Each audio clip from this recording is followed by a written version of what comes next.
it's a bad course. It's a bad practice. Well, I think practice. even with his idea of tracing isn't the same as everybody else's No, exactly. idea of No. His idea of tracing, I would imagine, was quite different to what currently passes for tracing. Yes. I have hit the go live button. So okay. There we go. We are live. Welcome, tracing. Everybody, come on in. We are discussing tracing. We're going to look at within reason. We're going to look at the works today of Wally Wood. As soon as I get my camera set up here, and we hope you have a great time, as I'm sure we will, because all of this stuff is incredible. Oh yeah. I'm going to run the opening and then we'll get underway. Come on in, everybody. Have a seat. We are Comics by Night for Friday, the 25th of November. And here is our opening, I think. Where is it? Where's our opening? There's our opening.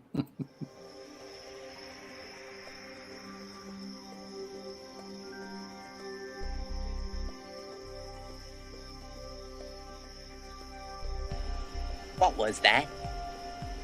This is not a charade. We need total concentration. Now, once again, this time, with theory.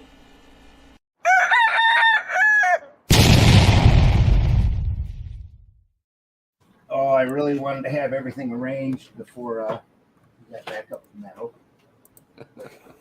Just to save everyone from hearing incredibly large books hitting the floor and everyone wincing in pain. That's the sound of stuff getting done, right? Yeah. That's a sacred sound. Stuff getting done. A sacred sound. All right, let's see how this works. Famous last words.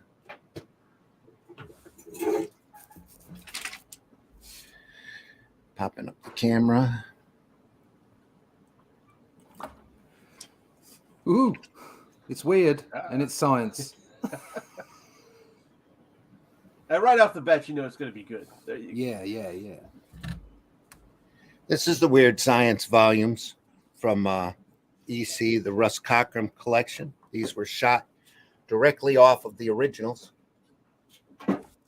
from the vault of Bill Gaines before they all went up for auction.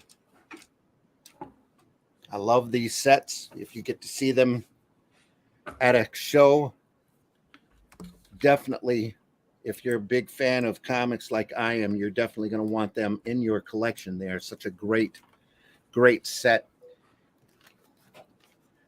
Can everybody hear me all right? Yep. Oh, yeah.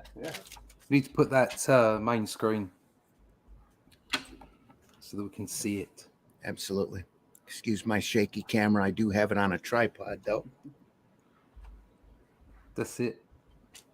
Oh, that's it. Oh, it's an earthquake. Oh, it's gone. Just so now that is stuff it can't contain. We don't have them in Michigan effect. very often, folks, but there they are. None of this CGI rubbish. Absolutely none. Also, another great cover. These covers were recolored by Marie Severin, who colored them the first time through. Gorgeous. All of the books are phenomenal. I don't think you can find them online for under the box sets. I think are $1,600 to $1,000 a set. That's a lot of money. They were printed back in. He said slipping. I'll just leave that there because that's such a great cover.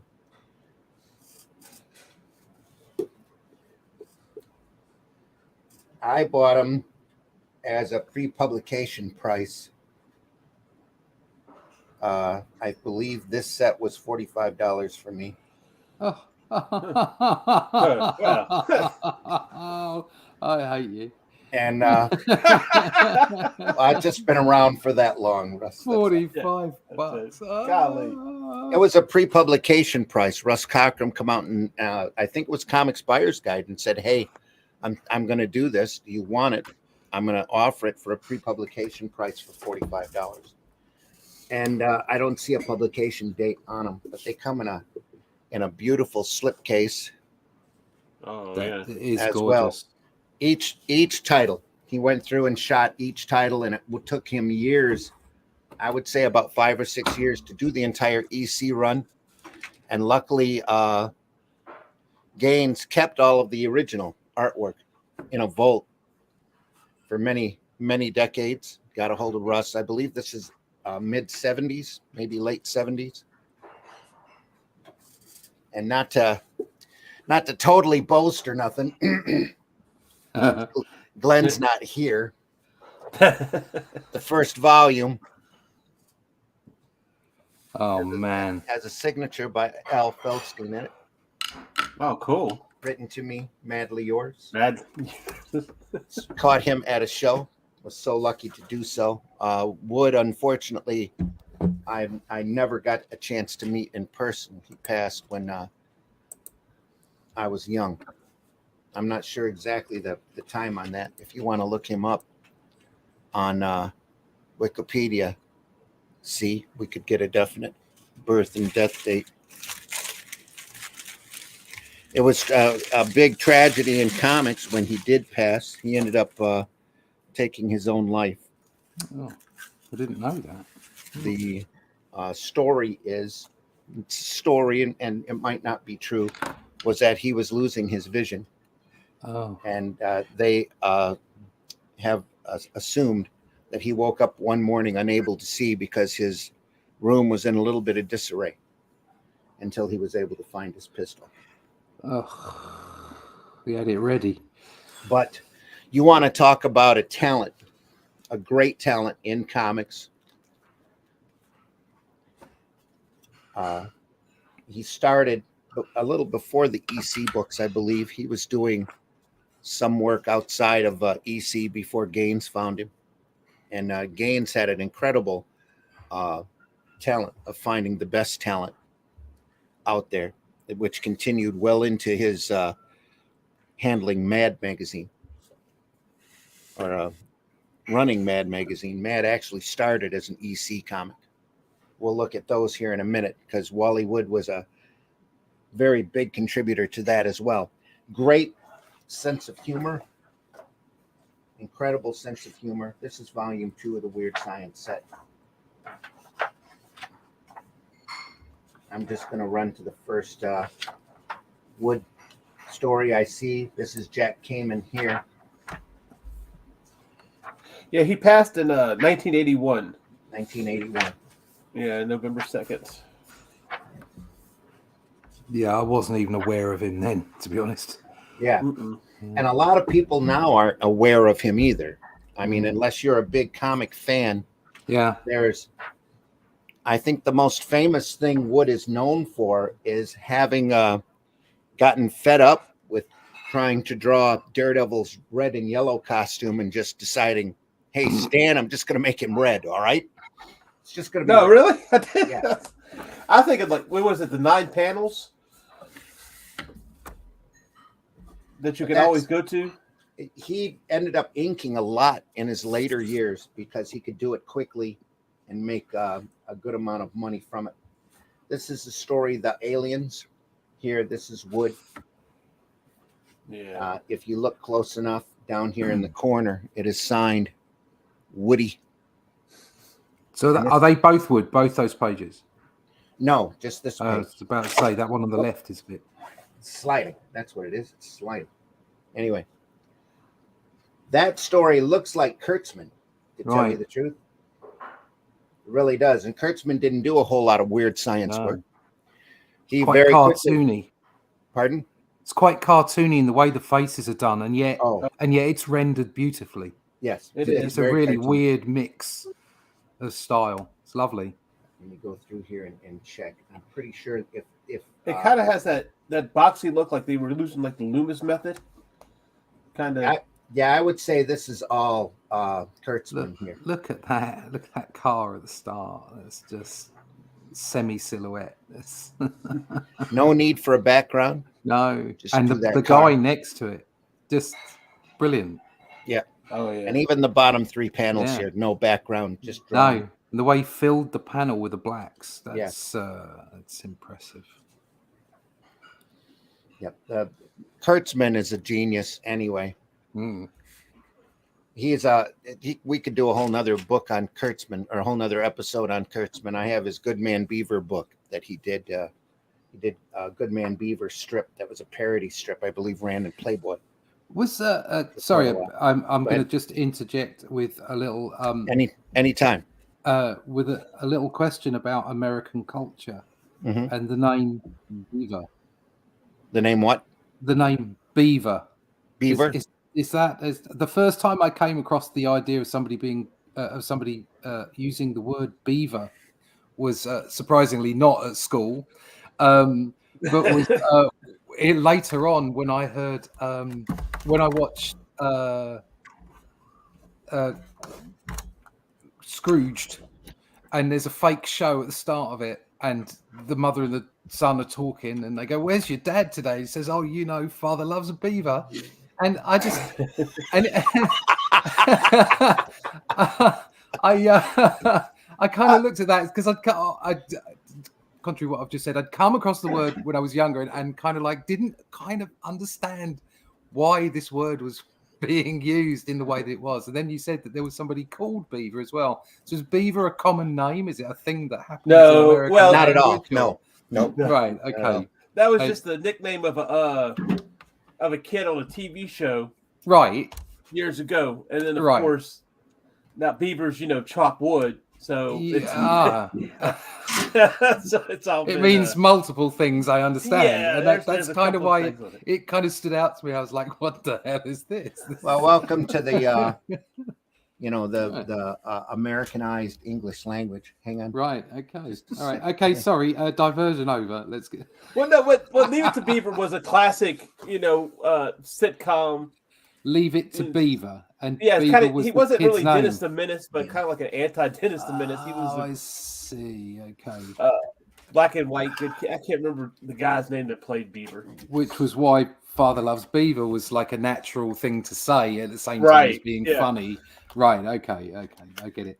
It took me 30 years to work out exactly the double meaning behind that. Yeah, the double entendre there. And I know quite a bit about Americana and American programs in the 50s, 60s and stuff. I know if I'm well versed in it, shall we say? But that one struck me. I'm like, well, where does that come from? How do I source that one? Well, up here in Michigan, we had a incredible amount of beavers Right. back in the 1800s, early 1800s, and they were all trapped out for top hats. Mostly what went over to the colonies.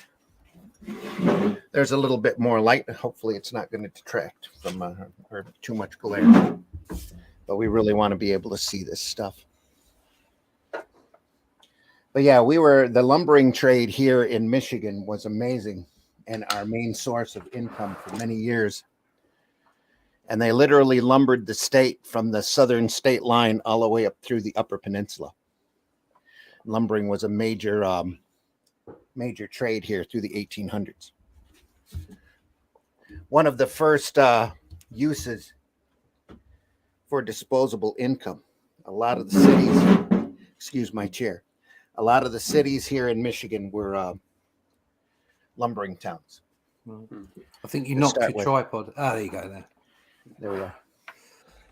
That panel right there where you have your finger with I don't know if that's a policeman or a gas station attendant. Right here? Where he has no, the other page. Where he's over here. The one that's on the phone right there. Yeah, all those wrinkles. Remember I was saying last Sunday we were talking about Crumb. I was saying Crumb's brother. When you look at his art, he had a lot of those wrinkles. And I bet you that was inspired by this type of art by Kurtzman and everything. Well, that's almost exactly. these comics were very popular when they were out. They sold in the millions, and much to the ire of a lot of the other mainstream publishers, because Gaines was kind of a what would you call him? Provocateur. I guess you would say. Completely different than his father. All right, that's perfect. You now need to cement your tripod to the floor. All right. That's perfect. I just lowered the front arms a little bit. Sorry, everybody. There's no earthquake. It's just we're getting things set here. Getting a really good view of that book now. Yeah. And again, that's a fair size book as well, isn't it? Yeah, it's pretty. It's like magazine dimension. I don't want to try to. Oh, here I got a magazine size book right here. Oh, it's getting on. Yeah, it's getting on for A3, bigger. Isn't it? It's getting a little bigger than that. It's getting on for 11 by 15. Yeah. And like I said, these were also shot right off of the originals, so you're not going to get. Sometimes you actually see brush strokes on and the difference in inking, especially on some of the horror books when you get Ghastly Graham Ingalls inking on it. It's just amazing. Kurtzman, though, on the other hand, is straight cartoonist, like you said, very much so. But here is that Wood. panel right there. This is from the second volume. I should probably try to look through the first. Look at that wrecked car that Kurtzman did. Just amazing. I'm just transfixed on that face on the bottom right by Wood. Right here. Yeah. Look at the lighting in that. That's what I'm stretching for at the moment is good lighting. The thing with the ECs, the uniqueness of them is that they were all written before the artist saw the pages. Mm-hmm. They would write and letter the original panels and ship them to the artist. Right. And the artist would then draw around the lettering. Huh. And then send the completed art back. Sometimes I can see that as being helpful, actually. Well, I think if you're told, I mean, we all like as artists to have freedom. Yeah.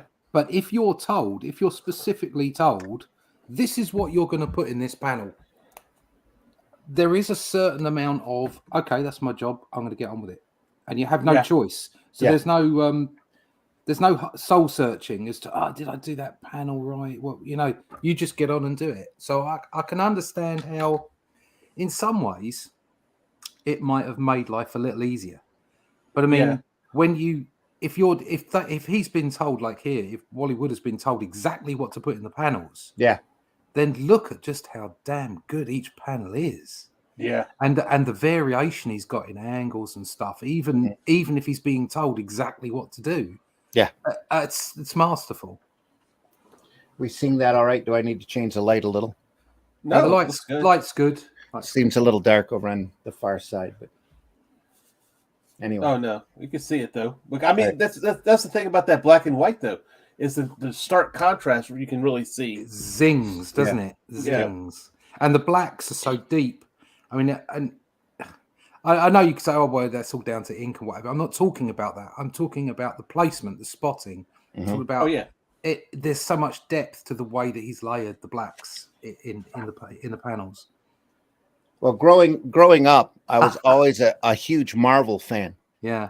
And I had a lot of discussions. I did 2 years of trade school at the what they call a skill center here, learning commercial art, learned how to use Zipatone, learned how to use Amberlith, Rubylith and Amberlith separations for mechanical separations long before there were computers. And I always had an argument with the guys there that were into comics because one student, his dad had a whole set of EC comics that he read. Right. And he was in love with EC. And of course, I was a big Marvelite. So we had a constant argument until these volumes started coming up for sale. And I started buying them and looking at them and just in awe of the artwork, in awe of the artists that were part of the EC group. I mean, this is just incredible work. I mean, you look around, you just look around the panels. I mean, top left, before you go, the cloak, the hanging. No, Yes. top. Yeah. That jumps out. Then you go down to the next line and you look to the right of the two figures popping out, and the legs on that guy, are just everything about the way he's standing, and then just in general, all You this see anatomy. the weight right there. Yeah, see the weight right leg. there. Yeah. And then all the anatomy that's going on right the way through to the next page. It's like just wow. And that face you've got your finger on now, bottom left of the right hand page. Mm-hmm. The guy with the helmet, bottom left of the right hand page. On the other side. There. Yeah. That profile there. Yeah. Just jumps out at me as well. There's so many bits on there that you go, oh wow. And again, you look at this face right here. That's Flash Gordon, without a doubt. Yeah, it is. Yeah. Yeah. But masterfully turned that 3/4. That is probably, I find that pose there on the Flash Gordon character. Mm-hmm. That's the hardest thing to draw on a person's face, apart from looking up under the chin, which lots of artists have real problems with. And those two, putting an eye to the front of the profile, your brain doesn't want to do it, but it's got to be done because that's the angle, that's what you see. And that top one as well, he's got it even more acute on the top panel right here. There, more of a turn. Yeah, you're seeing the back of the ear here. Just and knowing where to pop the ear and how the jawline comes down from it. It's that's hard stuff. And obviously he did it. It was elegant and he Masterful, masterful, just no stress in that. You can see it in the lines just how good it is. Yeah. But you see, and what you notice though is it's not flat. It's almost curved around. Yeah. Like he kept in mind the other side of the face, even though you don't see it. He kind of keeps it around wraps. Yeah, no, brilliant stuff. You're not quite dealing with Buscema dynamics. No. Like last episode, we were talking about how every character was at an ankle. But then if he's been told exactly straight on, if he's been told exactly what to put in each panel at that moment in time, that would have made it harder to do that.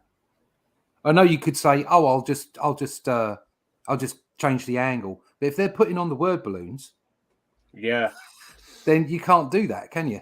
You can only do so much. I would think the balloons were already there as well as the lettering. That's what I'm saying. If it's already there, then you basically, if you look at the left hand page, second tier down left hand panel, so panel 3, that one on the left, all the way up on the left side. So that's it, panel 3, So that panel, if you imagine that's been briefed in, the two of them are leaning down, looking over something on the floor. One of them's pouring at it. This guy's on the left, this guy's on the right, as per the lettering. Okay, draw it. Yeah.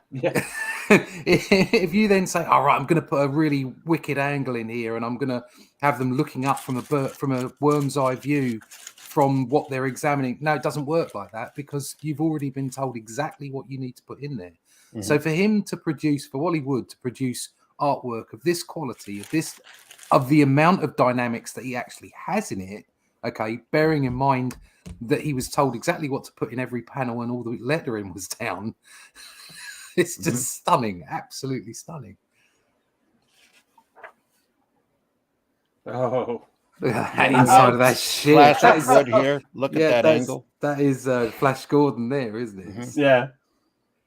And the ship top left as well. No, but again, it's like it's very, very, very likely that whoever's briefed him has said, right, the rocket's taken off, and he's put those birds in. He's done something to it, to make it interesting. Yep.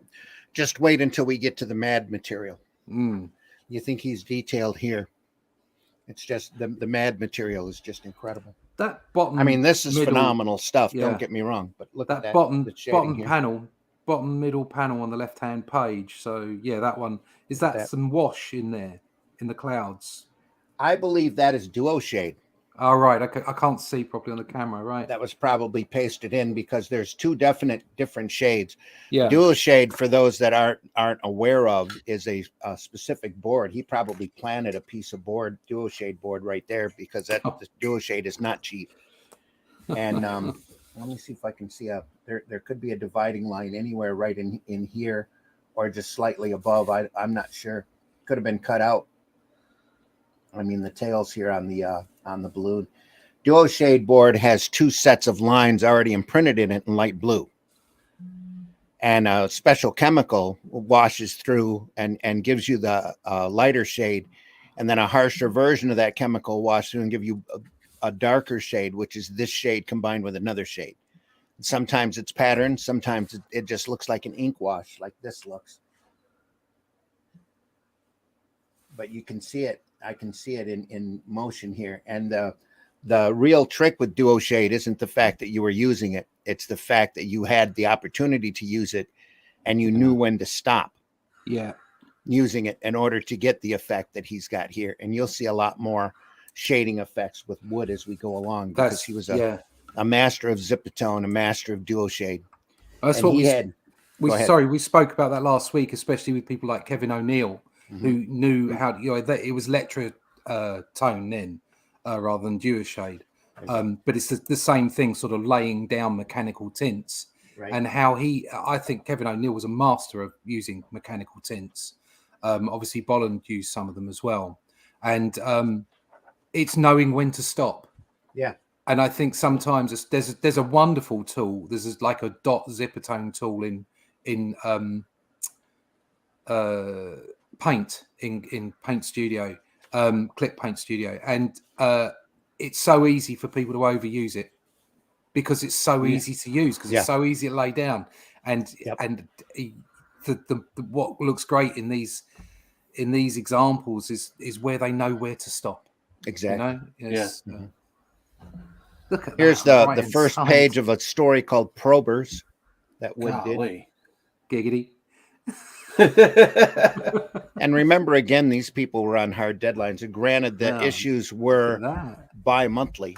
That right hand page, I mean, bearing in mind we're talking about all of that. the current art, and that some of it I think is trying to be too realistic. Beautiful art, don't get me wrong, it's beautiful, but I think for comics it's trying to be too realistic.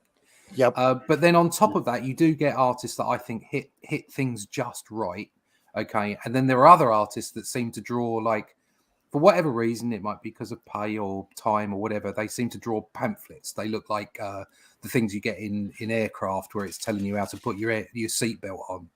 And so you've got this wide range of different art at the moment. But you could put that in a book right now and nobody would know it was drawn 50 years ago. Mm. Do you know what I mean? Yeah, absolutely. There is something absolutely timeless about that page on the right hand side. The pages on the left, okay, that's definitely got something of the day about it. That's Jack Heyman there. I know that's somebody else, but you can see that has been drawn. Just the car ago. itself. Just the car, and I'm sorry, the boobs. Okay. It's whether the boobs were going to be silly 90s round boobs or proper woman's boobs, okay, small or large, doesn't matter.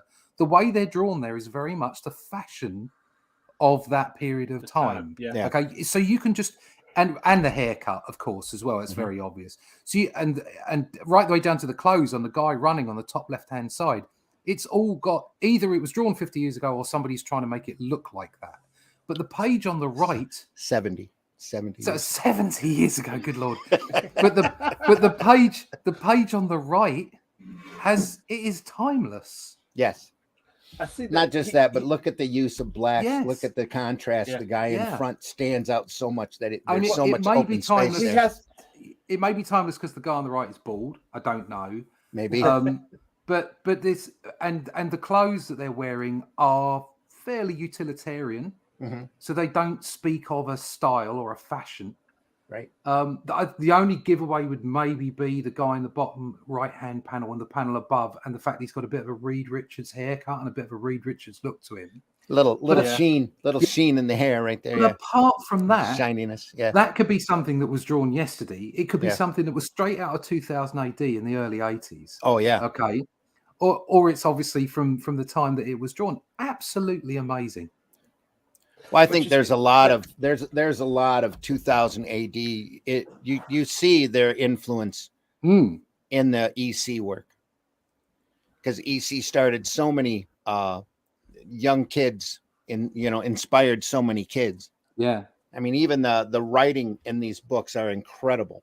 Just a lot of them are very simple, straightforward science fiction stories. In fact, they were adapting in Weird Science. They were adapting a lot of Ray Bradbury tales without getting any clearance. And Bradbury finally wrote him and said, "Look, if you're going to use my stuff, you might as well give me credit. Put my name on it." Put my name on it." And so they said, "Yeah, okay." So they started putting, whenever they had a Bradbury adaptation in the book, they always put him right on the cover. Somebody like Bradbury would have, I personally feel, would have had the insight to understand that if somebody's reading these things in comics, eventually they'll read his books. He was running regularly in pulp magazines at this point. So, and that's, and had made a name for himself. A little while ago, I know that who's the woman that came up with Harry Potter? Rowling. She was saying she would never have Harry Potter in comics. No. And I thought that was such a, I mean, I don't want to talk about her personally, but that statement is an ignorant statement. Yeah. Because it's effectively, she didn't want it because she felt that comics were a lesser medium. She had no idea about comics. She put them down in that one statement. As I understand it, that has now changed. So maybe she got herself educated on comics. Okay. But it is an easy thing to say. But I think people with insight understand that comics are their own medium, their own art form, their own storytelling medium. And as such should be respected for it. And there's no doubt about it that they are, for younger people, a feeder into reading novels. There's no doubt about it. Definite gateway. Yeah. A definite gateway drug. It's taken them forever here in the States to recognize that as well. And now that they have, you've got a company like Scholastic who's selling in the millions. Yeah. The almost the most simplistic stories. Luckily, they broke in to the schools with Jeff Smith's Bone. Yeah. It was very much influenced by Walt Kelly's work. Just a beautiful piece of work. And again, the machinery, the depth, it's just incredible. Everything about that page. Well, look, but before you change that page, let me say something though.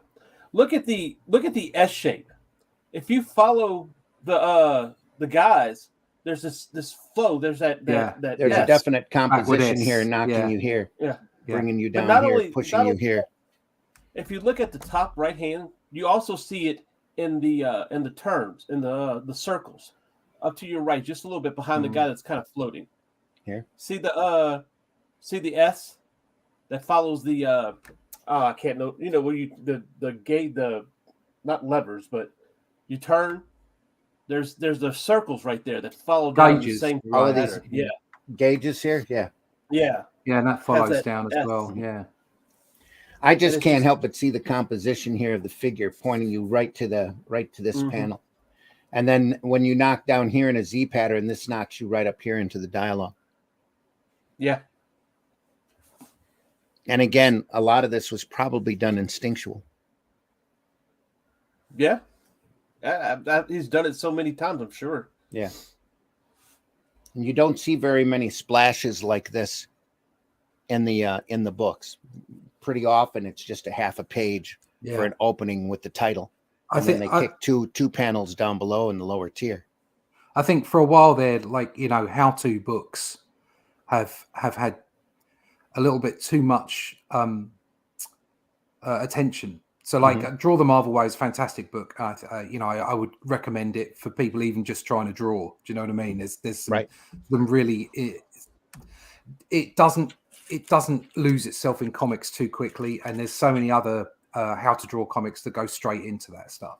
But they're all good books. I'm not all of them. There are some good books in that genre, but just going and looking at how really, really great artists work, look at their work, look at what works in their work. You don't necessarily need the how-to. You just need to understand them. You just need to go and appreciate them. And not enough people go back to. I would imagine there's not enough young people who want to draw comics going back and examining Wally Wood. No, I don't. Just nowhere near enough. And especially not anymore. No. Yeah, and it's amazing what you see in it. If you're an artist wanting to draw comics, wanting to be a sequential artist, going back and seeing things and re-examining. I keep on re-examining all the people that I love, all the comic book artists that I love, and I go back to old books, not how-to books, but just old comic books, and I see things every time I go back. I see something new because I'm examining and analyzing and moving myself forward. And you just need to go and do that. And like, kids, if you're out there, get yourself a Wally West book. if only for this story that we've just looked at. There's so many lessons just involved in this. And there are Wally Wood collections out there of a lot of his 50s science fiction work, some of his humor work. I picked up a great book of his Mad comics at Ollie's not too long ago, I think for like $5. But it was Ollie's, again, is an overrun store, so these are books that they couldn't sell out to the retailers. So yeah, definitely not enough appreciation out there for Wood. Look at that face right there.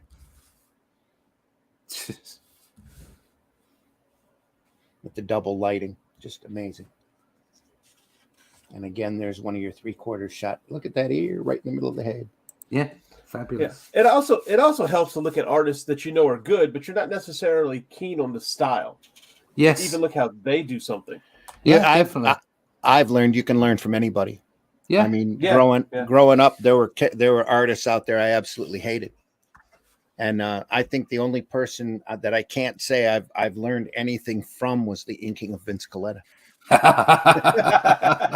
But even Don Heck, I grew up hating Kirby and Heck because, well, Kirby at the time was doing a lot of cover work, but Heck was in all of these reprints, and it was, oh, heck, you go and you look at it now and you see how he worked in layers. It was amazing.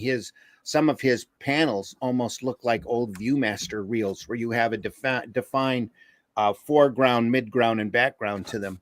Yeah. And a lot of his explosions were incredibly flat. And I still see them flat to this day. Instead of your typical large explosion, it was almost like a burst, like a starburst that you'd find on a comic balloon panel. Did you see that that Hulk from Ron Friends during the week? I can't say that I did. Oh God! But I have friends on my. He is on fire at the moment. Oh, he's been on fire. His stuff's been super impressive the last couple of years. Yeah, and he's like it feels, when you look at it feels like an old Buscema or Byrne, but it is his image. It is his take on it. It's just wonderful stuff. Wonderful. And he's also another artist that I had no appreciation for when he was doing this Peter Parker and Spider-Man run, and now you look at his work and your jaw just drops. You're scrolling through Facebook and here comes this awesome picture, or this awesome superhero drawing. Just amazing. Just nails it. He nails superhero at the moment. That's what he nails. Yep. Yeah. We're looking at a wood cover here as well. Oh yeah. Weird Science number 9. So do you think with all those blacks, do you think that's something that he added after he made the composition, or because I've seen Dave Gibbons, like he'll have a page and he'll put all the blacks in and then go back and draw around it, which I have no idea how you do that. I doubt he would do that like on this machinery here. Yeah, I would imagine that he went through and did all of that in line and then filled in black and then maybe went through and did detail. Yeah. Yeah. Yeah, just this whole composition is just incredible. I know what you mean. Just like going in, putting all your big black spots in, like that's the shade. Do that, and then come back to it and go round it. I think all that is just it's a matter of confidence and doing it a lot, and he obviously experience, and he obviously finds that rather than flicking in the detail and then filling in the big areas, it's easier to just go, I'm going to just chuck the big areas down and then go back to the detail. I don't think he sees it any different, just that it's the other way around. Yeah. But I know what you mean. It's like it doesn't make sense. Yeah, right. But he does it so well. Yeah. Love the reflection there. Oh, yeah. Just again, wood is the kind of artist that you can sit there and stare at for a while, especially if you want to do this for a living and you have What any kind amazes of me- interest in sequential art in general. The energy in this piece right here, you can feel the terror those aliens have of being Mhm. attacked. It's and these Oh are not my human God. faces per se. Yeah, great eyeball. yeah. No crazy. wonder we're not being visited. yeah, It's right. like the Stuff like Fermi that. paradox. Where is everybody? Well, they're not here because we're all nuts.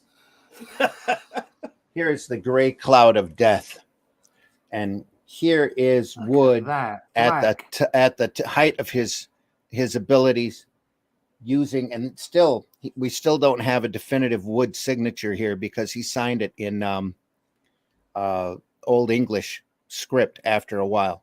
Everywhere that he went, it's still written out as Wood, but this is 2 shades of zipatone here. Yeah. This is all zipatone back in here, So that's overlaid on top wow. of the art. Yeah. And he knew Popping. that while he was doing it as well. That's the Yeah. thing. is he Popping these understood. figures out. Yeah. That's why he did it. And look at the semi silhouette on the leg Mhm. of the main guy. Just wonderful. Yeah. Yeah.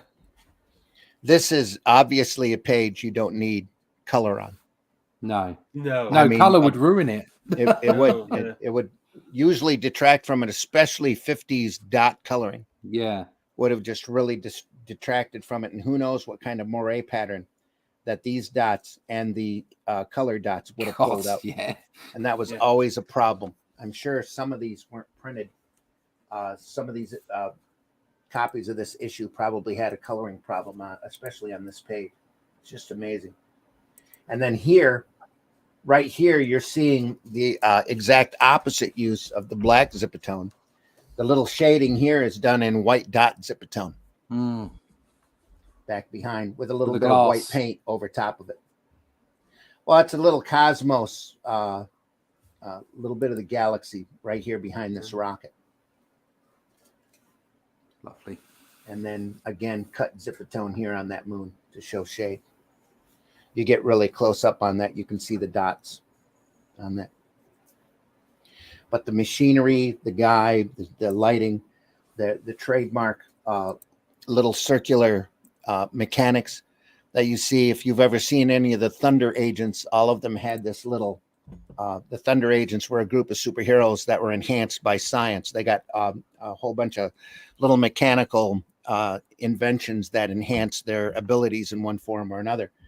And the way Wood showed, all created by Wood, the way Wood showed that is by using this kind of circle inside of a circle with a beautiful ellipse in it. Yes. Yeah, we're still doing that now. Yep. Yeah. Well, his And wrinkles and his folds in the clothing Yeah. is fascinating. That's I love that, and I think this is kind of where it originated in a way. So And still that 40s, 50s sensibility, even though it's in the future and they're in space. He's got almost what looks like a parachute on back here with the strapping along the leg. The boots are very World War II looking. Yeah. Beautiful. Real heavy outline on the lettering here. Just phenomenal. And that's hand done lettering. I mean, look at that. Oh, yeah. That's just jumped out. Yep. no, I was Everything here is an art. Yeah. Absolutely gorgeous. This one's for you, Glenn. Long before computers.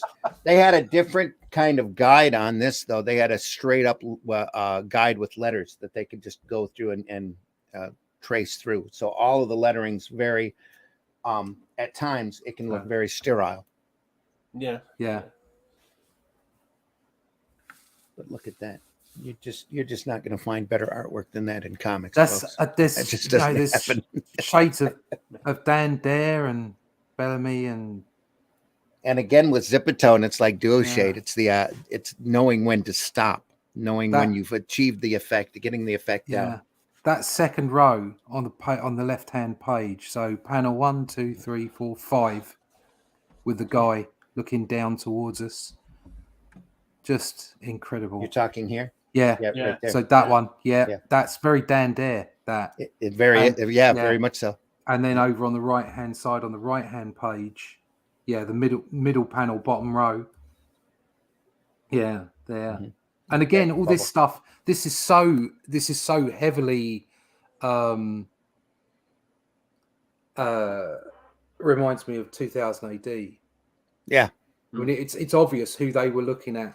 You know, if you look at well, this is the stuff they were reading when they were kids. Exactly. Yeah. Exactly. You look at those artists.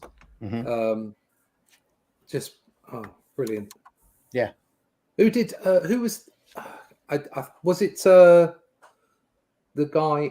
Sorry, I'm just awful at names. You're fine. I know these people intrinsically from their art, but never. Mm-hmm. I just can't remember their names. Watchman was Dave Gibbons. Dave Gibbons. Yeah. That's it. Dave Gibbons. So you go back, you look at Dave Gibbons, and you look at when he did the Tom Baker stuff in Doctor Who magazine for the UK. Oh yes, yeah, and you very can much. see essences of this in there. Yeah, I mean, his style is a bit more. It's a bit grittier. It's a bit looser than this, I think. But you can see where the blacks are. You can see the heaviness and the three-dimensionality. You can see he must have been. I mean, maybe he wasn't. You could turn around and tell me I'm talking crap. But I think he must have been looking at this kind of stuff because he was looking at this. He was looking at Williamson. Yeah, and Williamson comes in later in the ECs. He's also a find from Gaines, and Williamson went on to do a lot of great comic strip work. Yeah, but Wood also bumped around. Wood was so good that Hal Foster allowed. He was the first, I think, person to draw Prince Valiant for the comic strip, other than Hal Foster. Oh, really? Yeah, Hal Foster ended up taking a couple of weeks or a month off or something, and Wood came in let and filled Wood in do for him. Yeah. Well, that shows he had Wood do it. You know, that's everything you need to know, isn't it? About the two. Very much. Yeah, everything you need to know about the quality of his work, the ability here. And again, every page turn. Look at that shadow. Look at the Zipatone use back here. This is very much Wood in that look. This is a combination of Zipatone and white paint right here. He would lay down the screen and then brush white paint over top of it. Or not quite white out. This is ways before white out. This is white acrylic paint that he would go through. Look at that. The shading work here is Zipatone. How big do you think they were drawing this? They were doing 2 up at this point. So that they're effectively drawing on. So A3 out here, which is what I draw on, which is kind of the standard size, is like 11 by 15 or whatever it is. 17. Yeah. So the actual page is 15, I think. Because it's the board. Borders. Yeah, so the board is 11.5. My board is 11.5 by 16.5, and I think American is 17.5. This was probably a little large. Probably. I was about to say, are they drawing on 20 on effectively 22 by 17? This is probably a 60% shot reproduction off of the original. Right. So it is going to be bigger than A3. It is going to be bigger than your standard size. Yeah. If you saw my Tintin book that I had last week, that's probably close to the size. Right. Okay. Now, Hal Foster would draw a lot larger than that. Foster was probably 24 by 38 when he was drawing. Yeah, that is big. But it was a Sunday strip, obviously, and he was able to take all week on that work. If you thinking of Hal Foster, thinking of Prince Valiant, if you remember the scene where they're all fighting on the bridge and there's knights falling into the water and it's just so beautiful. You can tell he spent a couple of days on that panel alone, just, doing what he loved. Yeah. But if you ever get a chance to see these original arts on display, and there are some gallery exhibitions now and then that you see, it's definitely worth your time to go take a look. I can't recommend that enough, especially if you want to do this for a living, because it's not the same size you're working in now. It's a lot larger, and the artwork is a lot more, so much more detail than usual.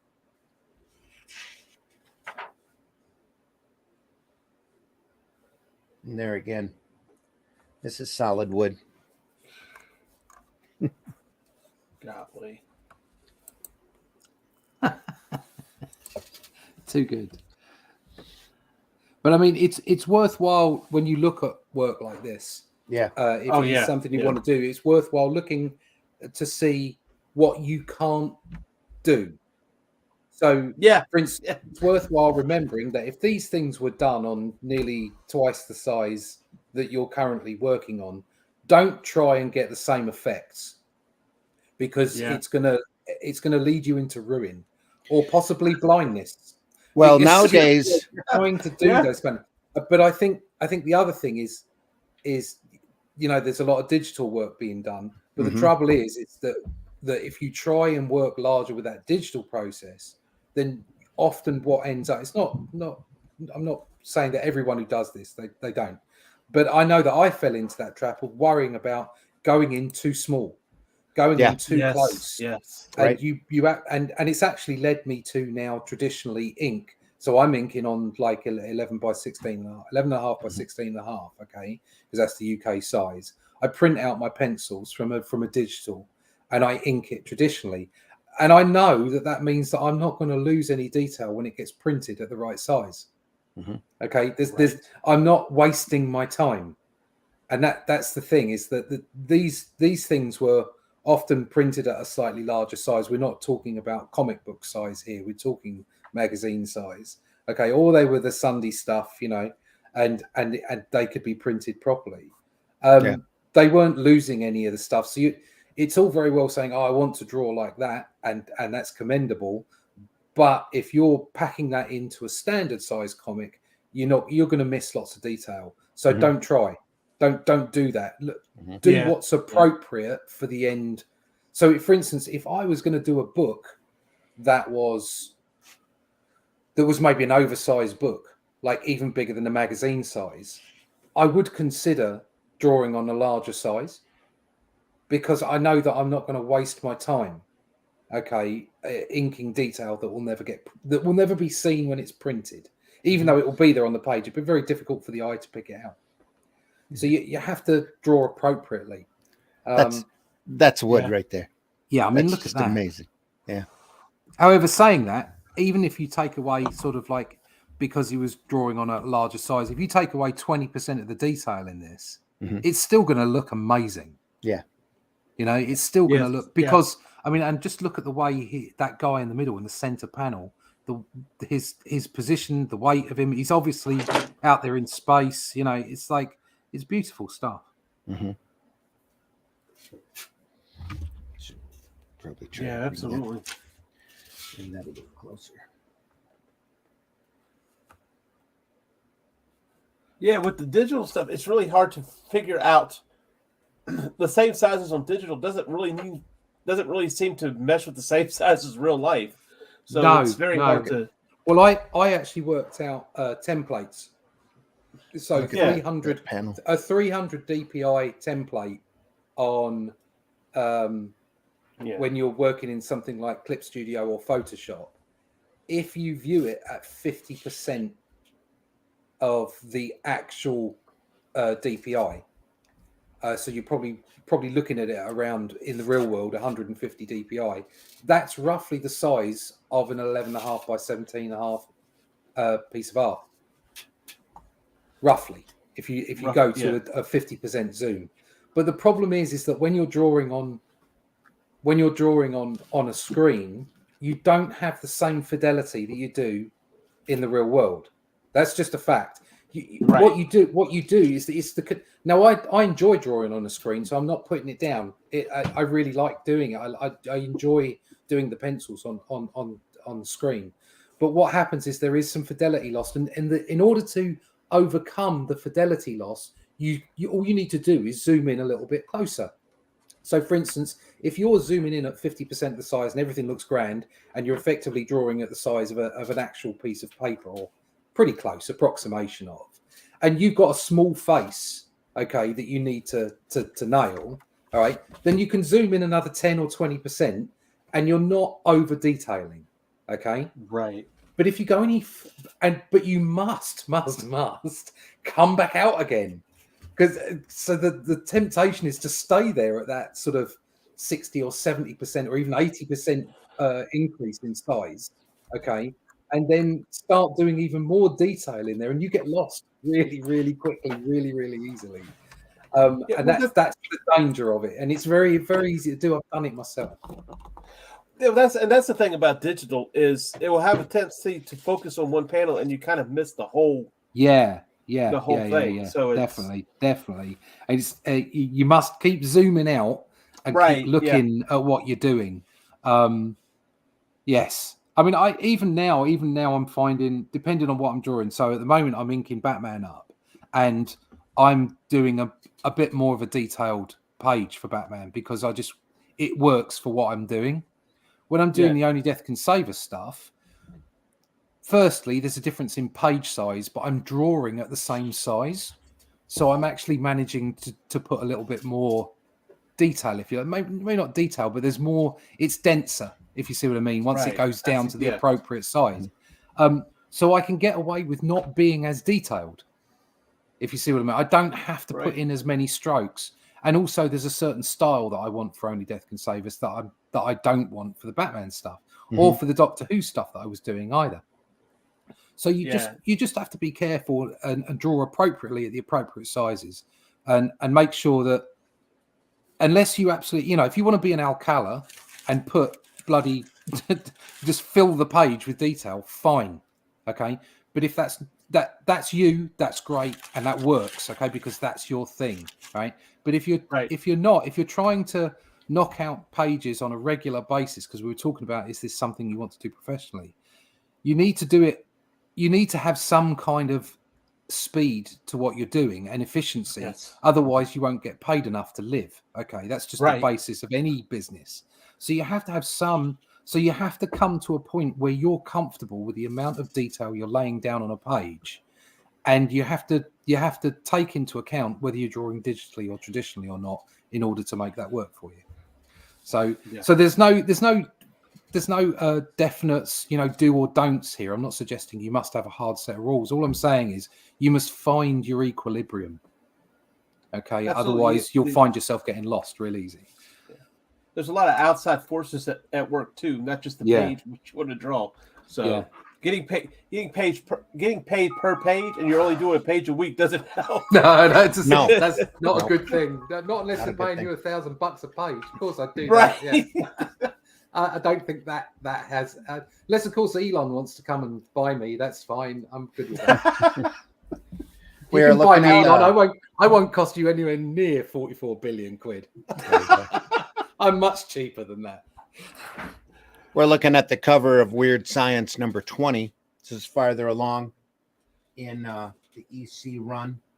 You can see Wood at this point has perfected his signature. Oh my God, look at that. It's just gorgeous. Right there. It's just gorgeous. So that's the first time. There you go. That page, the style of the girls is obviously of the period of time. Of the 50s, yeah. Yeah, that's definitely got a feel to it. But it's beautiful. And in some ways I think I prefer it like that because it's not just that, but here comes some hardcore male toxicity. Right here, this guy's pointing, and the balloon is saying "alone in space with 50 frozen dolls just waiting to be thawed." Now let's see. Eeny, meeny, miny. That's just hideous, isn't it? It's just horrible. That's horrific. Absolutely. Oh my gosh. Dolls. So very, I like the way he calls them dolls. Very. Dolls. Yeah, they're all dolls. Yeah. And you're all going to do exactly what I tell you because I'm the bloke and you're the women's. Yep. Yeah. God.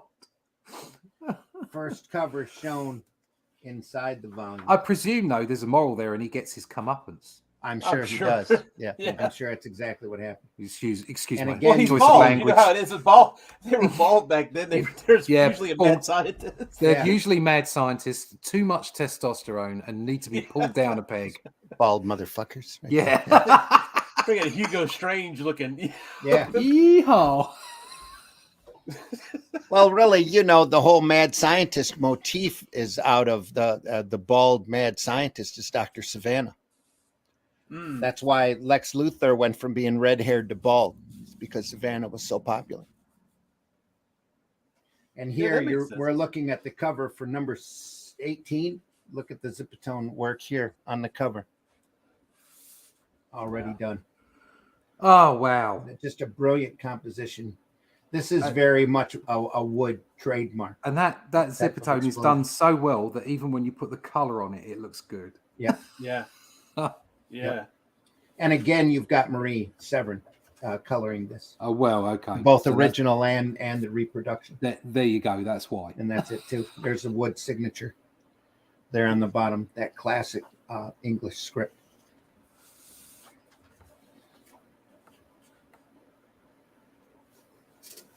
First story, Mars is Heaven by Ray Bradbury. Let's look at again. He loved Mars, didn't he, old Ray? Mars was big back then. Yeah. Look at that mad page. Wow. And that was, I believe that was Wood as well. It sure does look like his stuff. Looks like his mad stuff. We'll look at that, except for that cover, of course. That's Harvey Kurtzman. But everything around that is very. Notice those guys. They could do everything. Buscema did some comedy stuff, didn't he, for Marvel as well, and he was just so great at that. And again, you're just looking at the quality that Gaines insisted on and found in doing that kind of work. Granted, Kurtzman is very simplistic here, but he's incredibly, he's masterful in composition, look, style. Everything. Yeah, go on, AI, draw that. Yeah.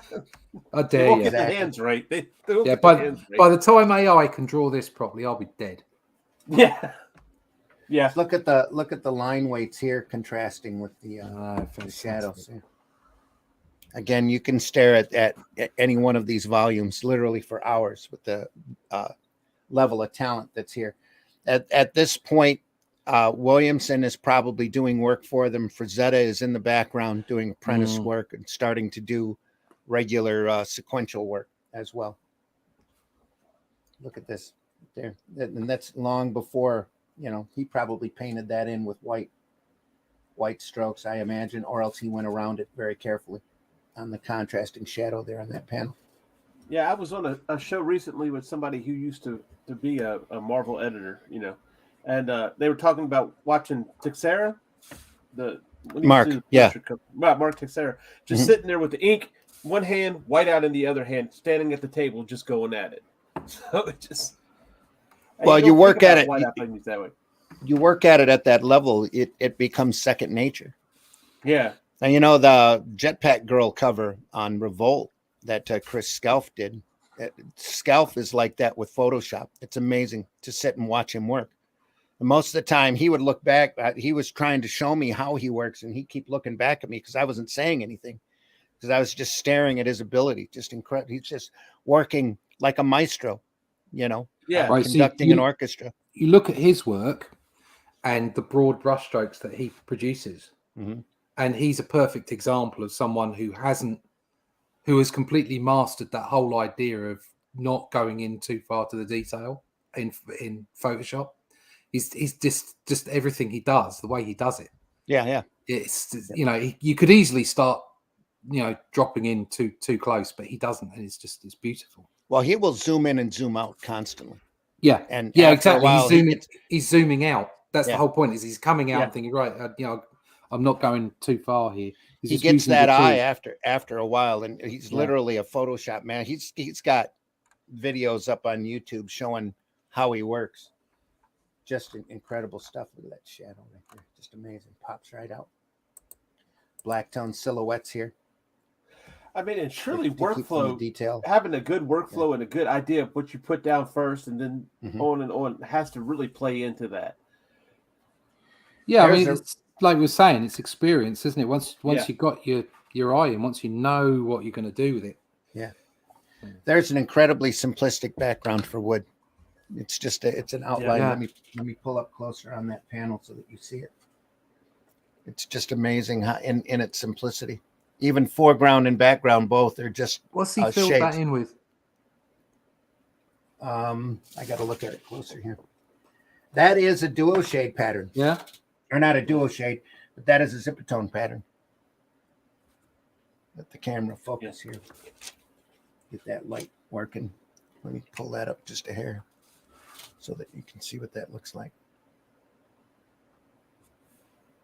And I can't get close enough. It just looks like a gray tone on the camera to me. Yeah. But it is a zipper tone. It's an unusual zipper tone pattern. It's all dots. It's back here. Yeah, you can kind of make it out.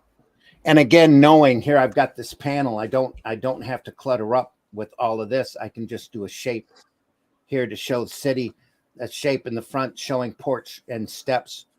The main gist of the story is you have a bunch of astronauts landing on Mars, and Mars is in the pattern of their hometown. Oh, that's extracted straight out of the Martian Chronicles, isn't it? Yes. Yep. Yeah, because is Bradbury's Mars is Heaven. Yeah. Second part or third part or something. They go, and it's effectively the Martians that are still left. Yeah, they're a dying race. They're minds. able to control their minds. Yeah. Mm-hmm.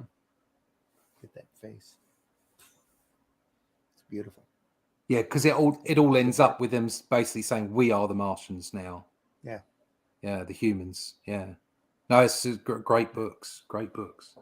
Just there is something though. I mean, and this is something I struggle with because you want to know how much background to put in because you don't want to overdo it, and yet look at all these panels with all these backgrounds in. They're wonderful. I gotta go back and drawing my own stuff after this. That's gorgeous. That one there, so atmospheric. Yeah. But for every time he does something like that, you've got 5 or 6 panels that are full of wonderful backgrounds. Yeah. He puts people in. He puts them in real places that you look at it and it all feels so solid. But again, he was working on a larger size than what we work on now, so he was able to fill that in pretty easily. I mean, look how the detail. Look how much is going on in there in that one panel, and down to the size. The original size often is given away by if you look at the shading on the guy's face in that panel, just how close together and fine the lines are. That crosshatch, and up into his nose as well, and you can see this is again Brian Bolland in there, little sheen, right. Brian Bolland is of that same age that he was. This would have been what he was reading.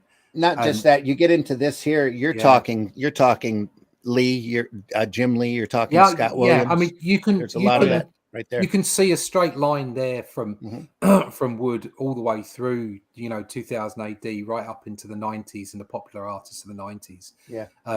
You can go and find these things all over the place. So you can see where the inspiration was for Lee to draw the way that he did. And again, if you look at early Lee, it took him a while to get that sort of hyper stylized version of himself. Yeah. I'm not as keen on Lee, modern Lee, as I was on the 90s Lee.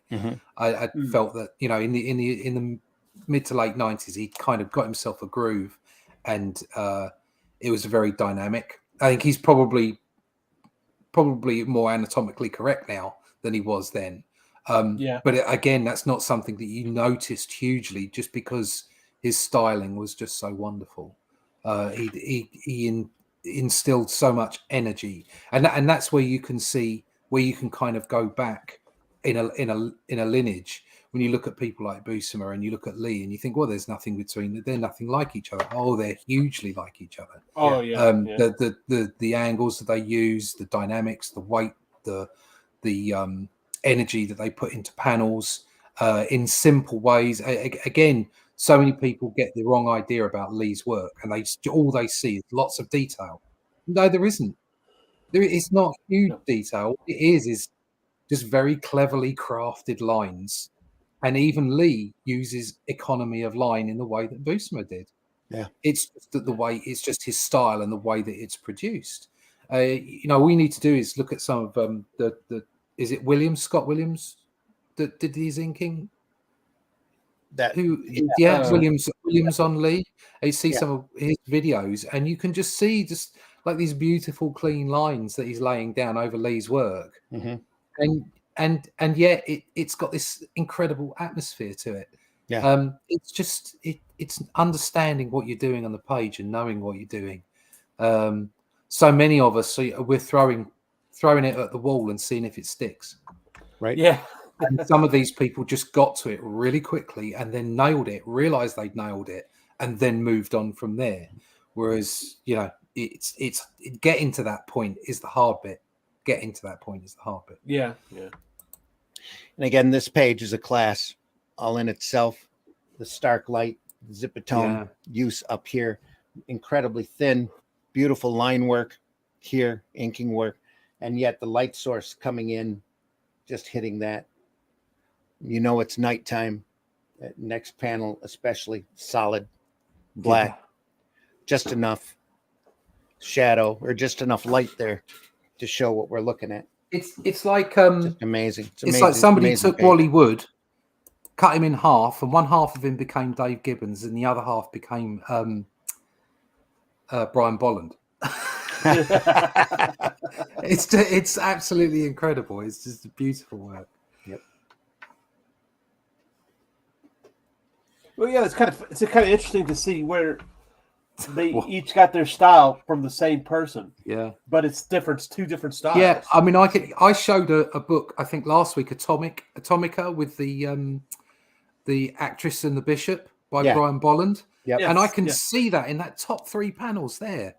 I can see it in there. I can see what he was doing and how that's affected him. And then you go onto the right-hand page, and you can even think about Swamp Thing, Frankenstein. Wrightson. You can see Wrightson in that panel there. Very much so. It's just, look how good that face is with a guy that's smoking. It's just so bloody good. Here. Yeah. The thing is, though, this isn't Wood. Oh, that isn't Williamson. Oh, this is Al Williamson. Oh, right. Okay. Oh, bloody hell. Well, you can see. I mean, wow. That I think that is definitely an effective. Just think about being a teenager during this time and you running in for a dime. You're picking up 4 stories, and one of them is this Wood story, and the other one is this Al Williamson story. How are you not going to be influenced by that if you want to do this kind of work? No, it's just it freaks you out, doesn't it? It's just so good. And here, this actually looks like, I'm pretty sure this is dual shade board, just from the use. He's doing very similar things, isn't he? Very dual shade, Yep. And again, the typical Williamson space, very much so. And that look he used all the way through the rest of his career. I mean, there's so much. The thing with Williamson is his work stayed so steady and constant no matter what he did. You look at the Flash Gordon adaptation and it's beautiful. You look at his Star Wars work and it's gorgeous. Just incredible. Maybe we should take a look at that in a future episode. Oh, the corner. Well, we've got lots of content, mate. We got tons and tons. Beautiful silhouette. But again, that's Williamson. Let's go. How much time do we have left here? Oh, look at that. We got about. We're at the quarter after, Mark. There's another Wood story here. Loathsome. Look at that line work. Look at that dual shade work here. Oh, that's line work here. Just beautiful line work. There's a little dual shade right there. And again, his signature. What again? All that black just pointing to the action. Just pointing to where you need to look at. Yeah. Mm-hmm.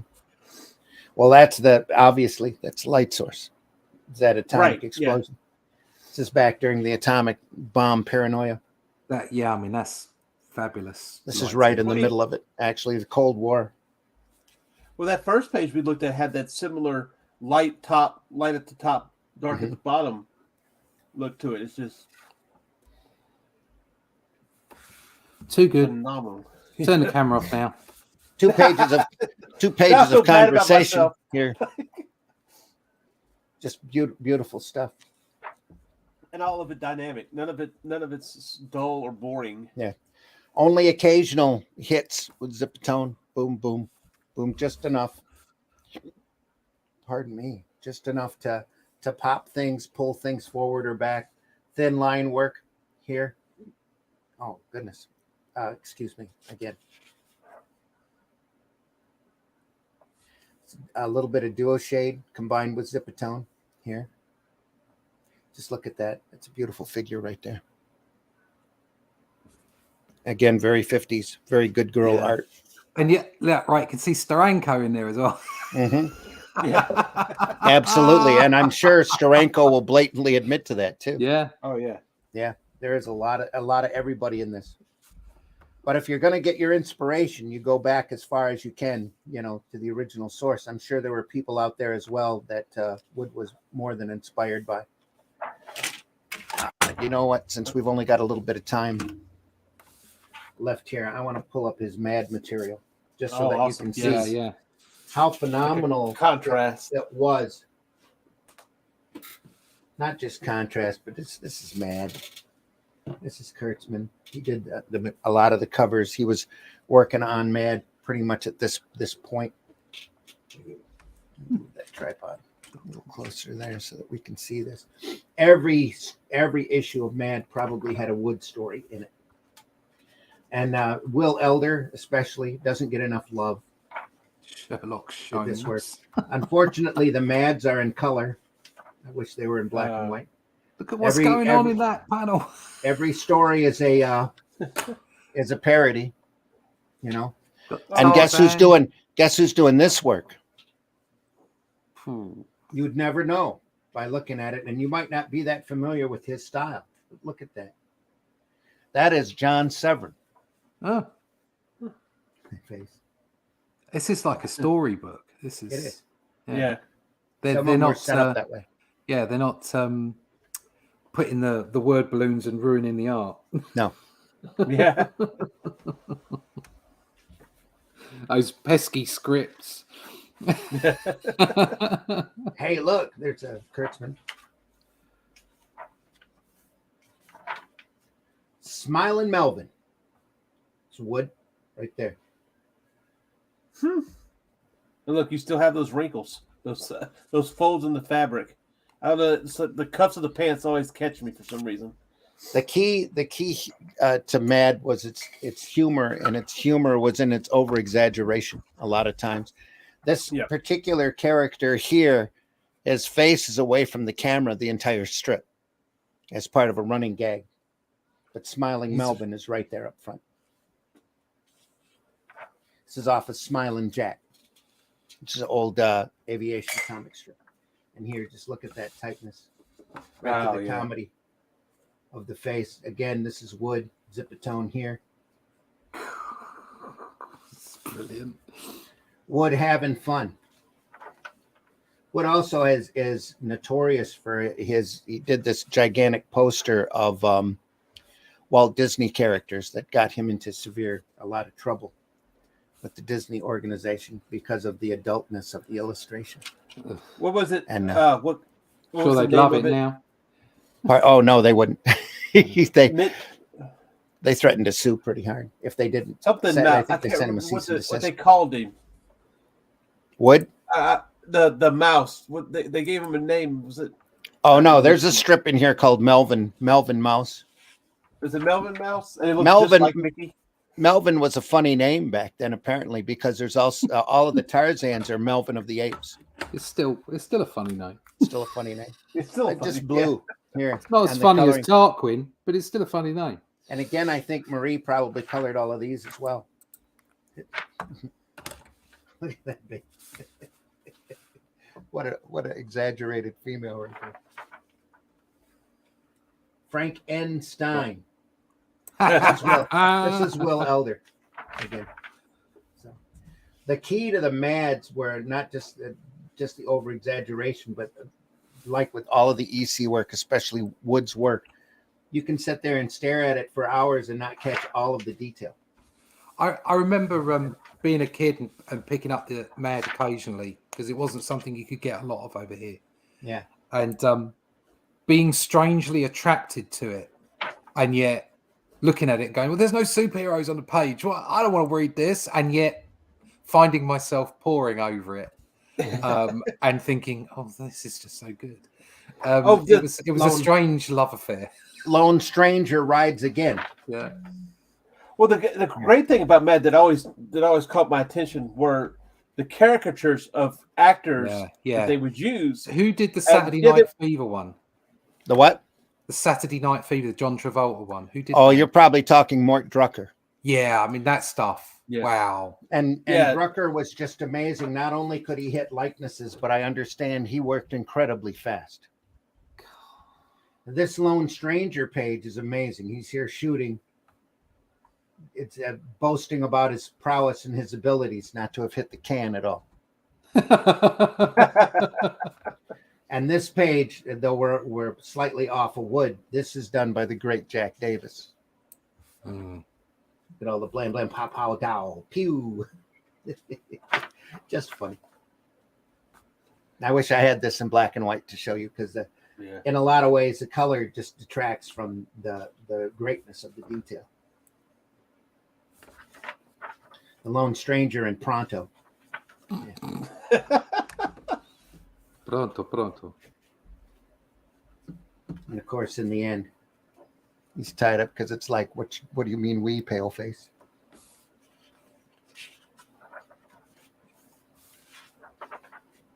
More halos.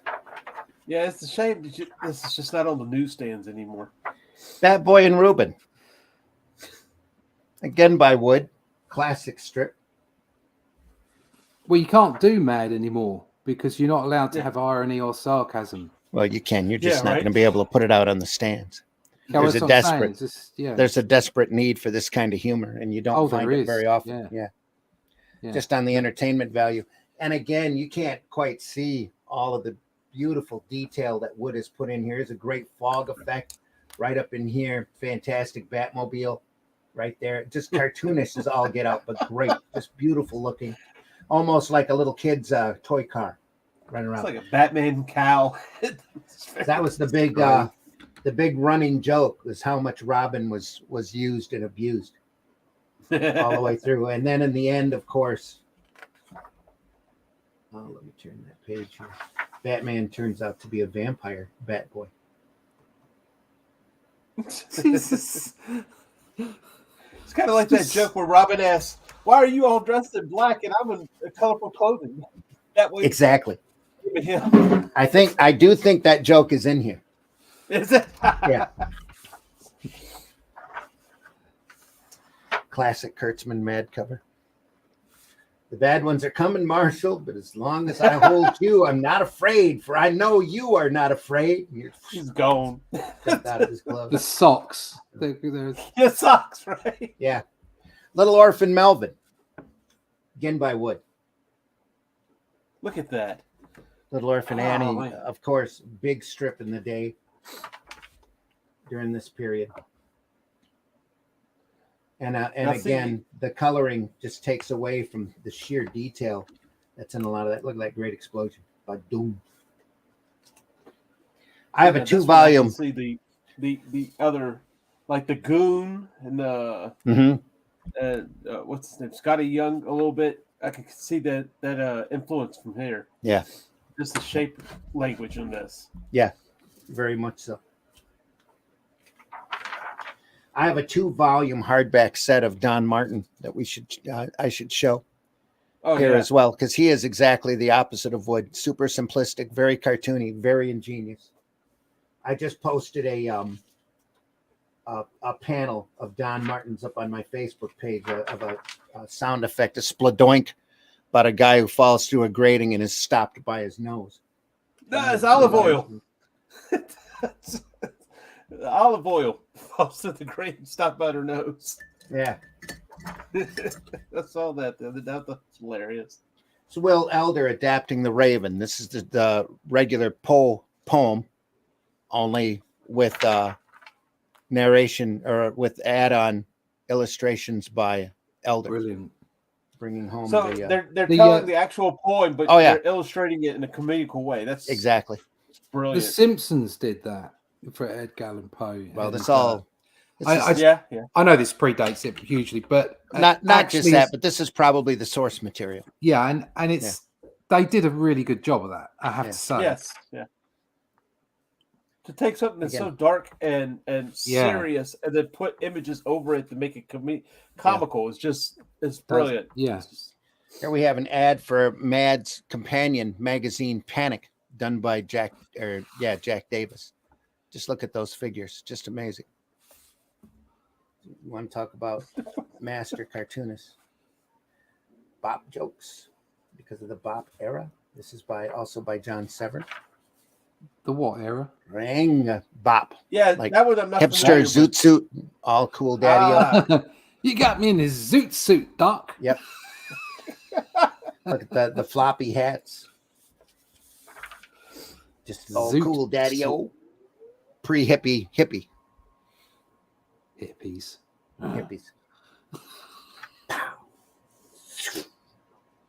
Just amazing splat. It's safe. Just amazing stuff. The first appearance of Robert Crumb. No, just kidding. Just looks a lot like it. It does. I can see that. High Noon, Jack Davis. Anyway, continuing on.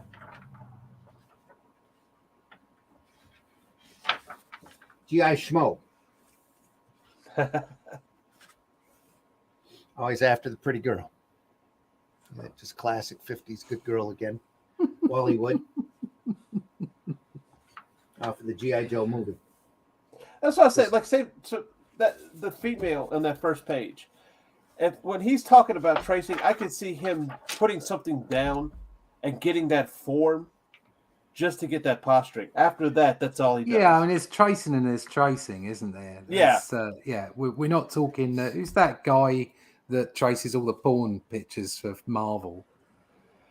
Well, there's Greg Land. Yeah. Greg Land. Yeah, there's Greg Land and then there's artists. Sorry, Greg, but stop tracing so much. Okay? And I hate to point it out, but he probably pulled that out of his head more than use reference. Yeah. It wouldn't surprise me at all. Yeah, probably. Well, I'm just thinking. What I was telling.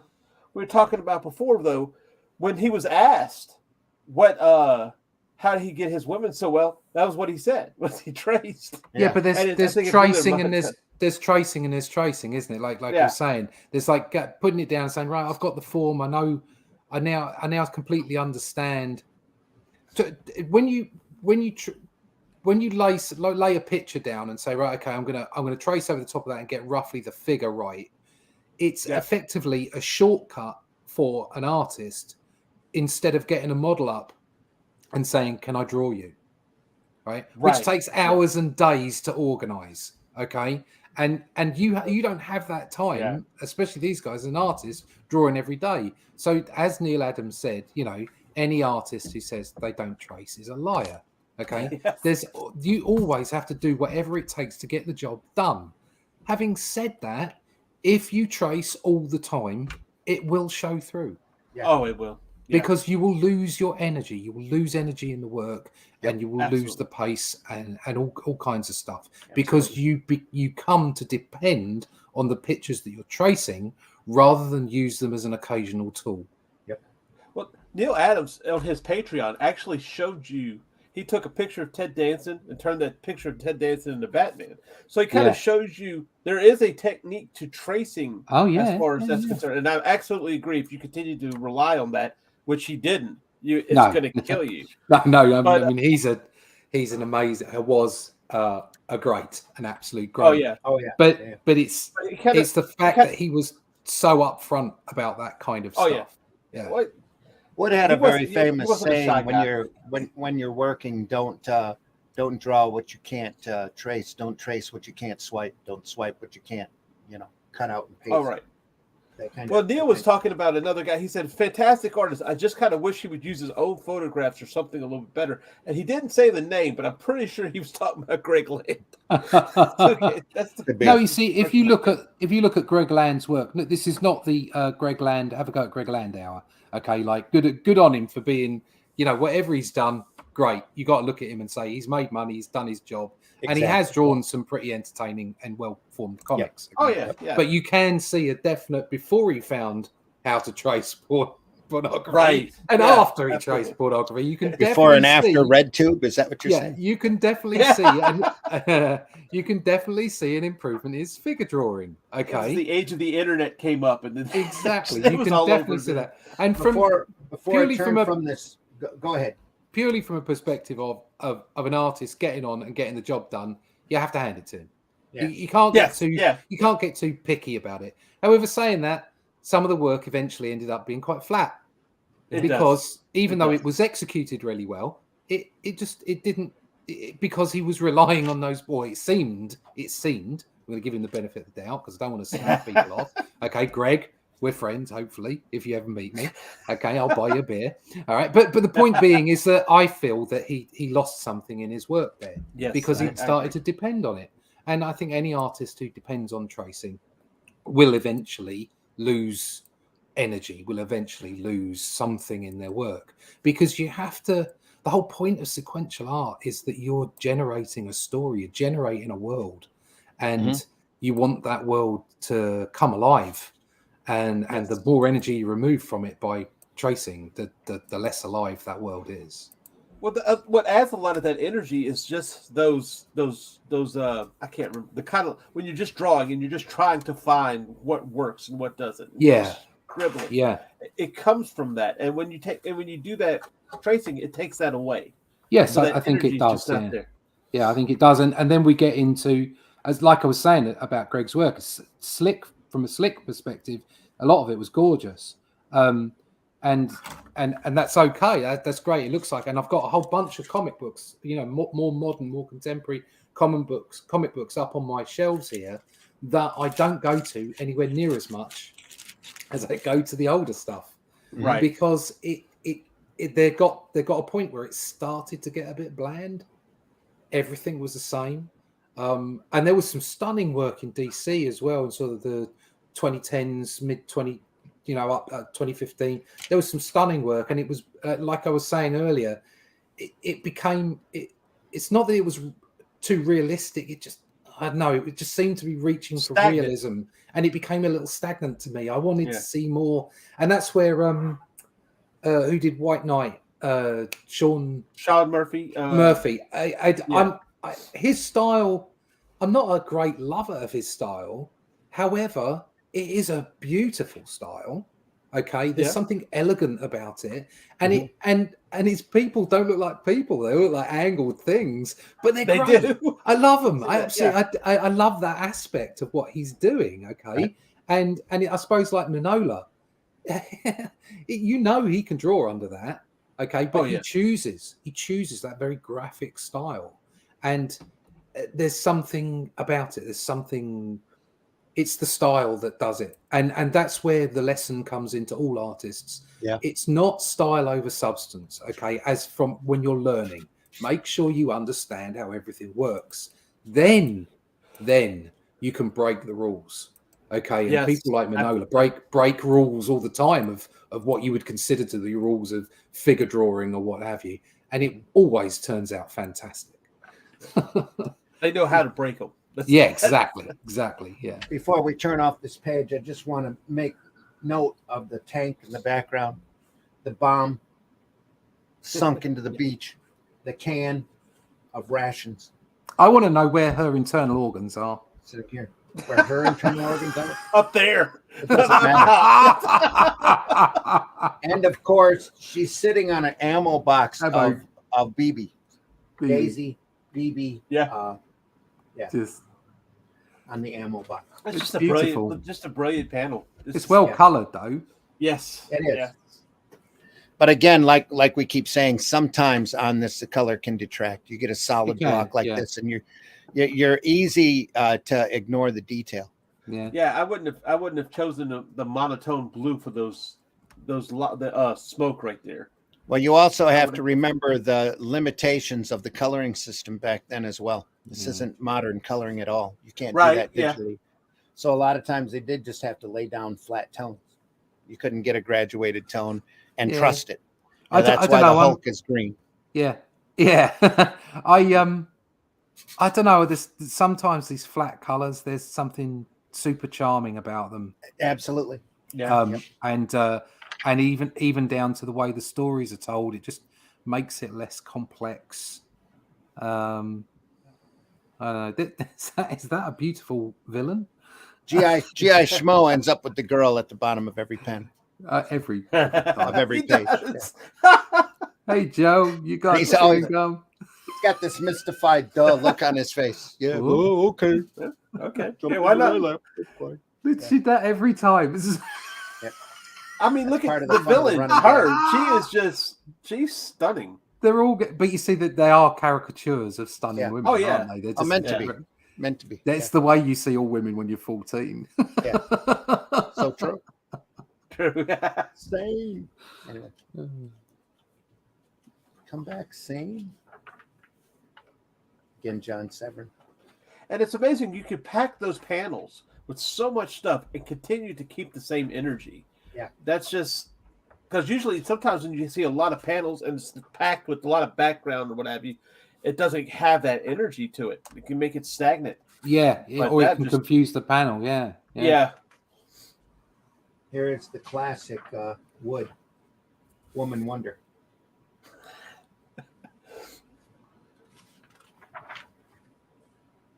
Note the beanie. Instead of the Pierre. Yes. It's had the invisible jet. Yeah. Yeah, I hope there's no toilet in the original. Oh my god! I wouldn't think so. For everybody's sake, let's hope not. Bat Boy, again, showing up here on the side. Continuing that running gag from a few episodes before. Boy, Great face. got her in a What beanie. again? Can you imagine? You put her in a beanie. This is incredibly fast for Wood. It's a lot more simplistic in the material, but a lot at the same time funnier, more comedic. Yeah. Oh, and the discovery of the great Basil Wolverton Mm. and his portraits during that era. Number 11. Beautiful girl of the month. Wolverton went on to do the covers for DC's Plop His for many his years. stuff is just so disturbing. Yes.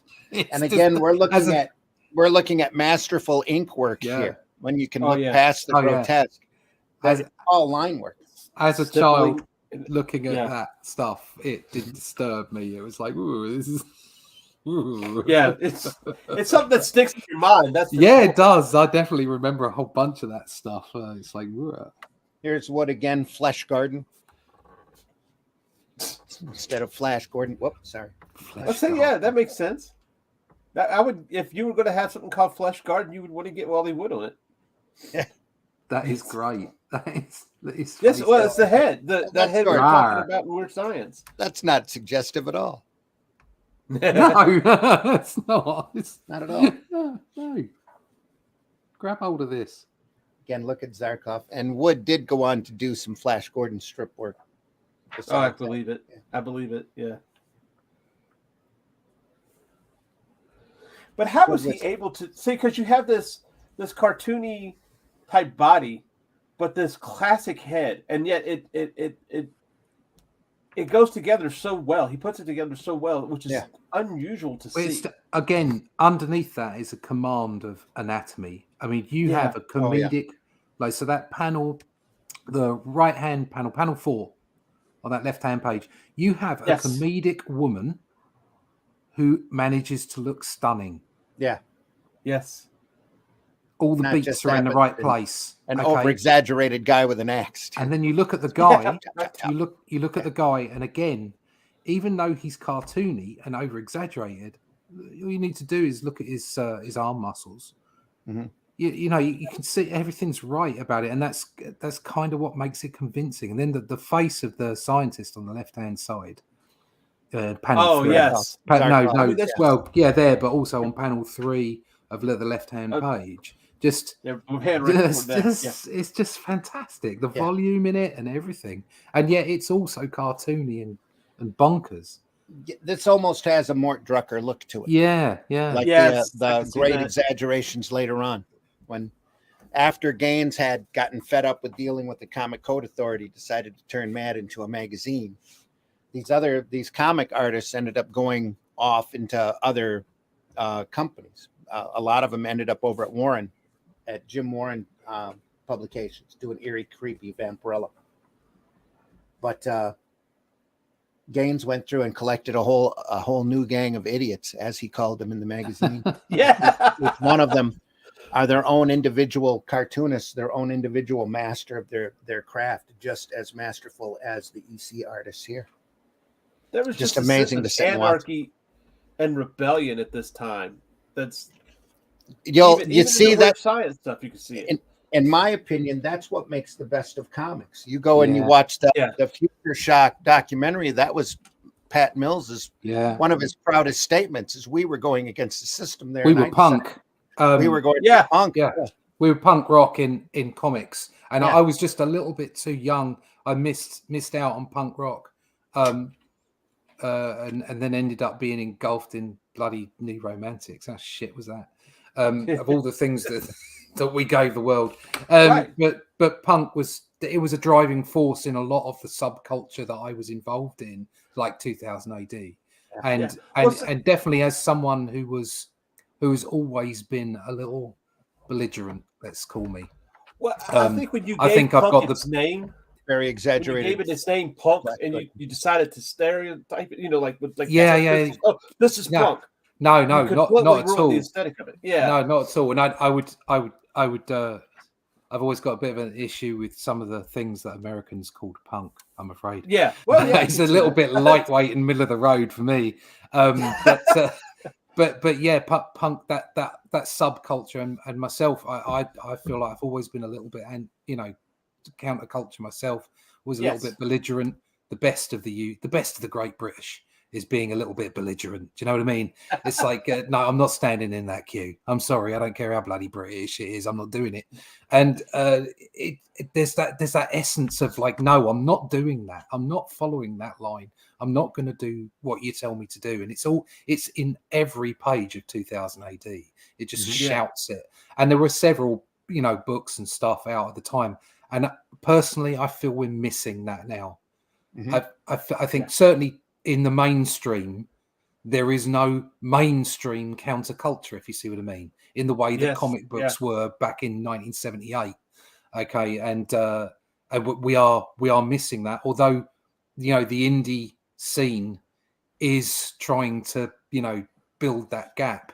The only trouble is obviously not all of the indie scene is counterculture. There's lots of indie scene that's quite happy to sit within, mainstream guidelines, what have you, just be independent and do it, which means that kickback, that force back of counterculture is nowhere near as strong as it was, back in the late 70s and early 80s. Well, it would be lovely to see more of it, and more of it be spread further afield. I think that's what we need now. We need another Mad magazine. We need someone who loves comics, really. We need someone who loves comics and who has a couple of billion in their pocket. Come on, Lee. Come on, Elon. Yeah. You can do it. We need the culture that doesn't think, oh, this could be a Netflix show. Exactly. Even if it's not even if that's not your main goals, like I create comics to make a Netflix show. But sometimes people have that still in the back of their minds. Oh, this could be a movie. This could be make the comic, man. Just make the comic. No, I think there's absolutely nothing wrong. There's nothing wrong with saying, I don't, if they wanted somebody to come up to me and said, I want to take Only Death Can Save Us and we want to make it a Saturday morning cartoon show, I'd be like, yes, fantastic. But that's not the reason you made it. Exactly. That's not why I made the comic. I made the comic because I love comics and I want to make comics. And part of me, as a young man, looking at the bullpen, which did or did not exist back in the day, okay, and loving all those artists and loving the way that Marvel was back then, and so so very inclusive, which not sure it is now. It was.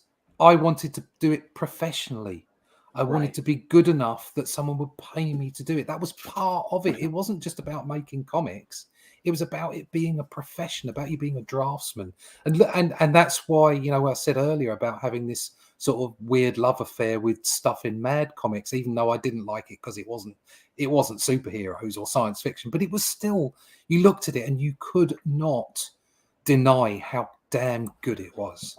Yeah, and it's that draftsmanship, just looking at that quality of the work and thinking, I want to do that. I want to tell stories. I want to reach people, and I want to do it at such a standard that I'm paid to do it. Right. Well, even like something as simple as Spy versus Spy, which is what I grew up, Love that stuff. Yeah, even as simple as that, it had its edge to it. That was Wile. All that was Wile E. Coyote and Roadrunner. Right. In Very spy much costumes, so. It was brilliant. Loved it. What I think we should do, I do have a set of old 70s Mad magazines that were right during the prime period of Mad. Maybe we should do another episode of this Comics by Night and go through some of those. Yeah, we could do Mad. The talent that is on there is so unbelievably great. And you really don't appreciate this stuff until you're able to look back on it in hindsight. I'm not sure, but what it looks like to me is like if you say you like if you're hired by Marvel to do a Marvel book or DC, they like to put you through classes so you know how to do it in that style. Yeah. But with Mad, it looked like just you do you. So you didn't have a clear. The artists each had their own style, and it gave it its own feel to it. But each one was different. It wasn't a covering aesthetic. Yeah, I truly think that was part of Gaines' genius, is that he was able to go out and find accomplished masters like that. Yeah, those EC books and even Mad later was done not primarily to entertain an audience, but it was the kind of comics that Gaines wanted to read. I actually felt that Marvel art-wise about 10 years ago was quite a broad church. It seemed to have lots of different styles going on. It got more stagnant during the Gemmis period, I think. Yeah, but there was a lot of really great artists during that era. And then sort of like about 5 years ago, it started funneling itself into everything looking the same again. Which I think is a great pity, because it's nice to have. I like the idea of having different art styles on different books. Yeah. Because it has a different feel to the character. But then I like the idea of art teams staying on a book for a while, which doesn't seem to be a very popular thing at the moment. So absolutely. Well, if you look at the Jim Lee era, when they went into Marvel and they told everybody to draw like Jim Lee, like Herb Trimpe. Can you imagine if Herb Trimpe had just the freedom to do what he wanted to do? Where it would I got taken on. I got put on the Marvel pencilers list because I tried to draw like Jim Lee. Well, I got accepted by the new talent manager because of that. I'm glad I didn't get anywhere and didn't get any work at that time, because I wouldn't have been able to keep it up.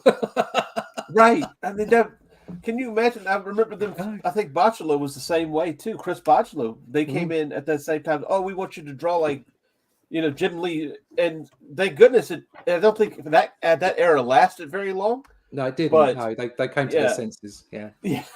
Well, there's no point in if everybody's Jim Lee, then Jim Lee isn't special anymore. Right. That kind of editorial thinking, though, is pretty universal, because they want to go with a saleable style. It's fair enough. Story. And if you actually look at somebody like Andy Kubert, or who's the guy that did The Dark? The guy that's Mark doing Silvestri. Mark Silvestri. Mm-hmm. Okay, so Andy Kubert, Mark Silvestri, and there was one other as well.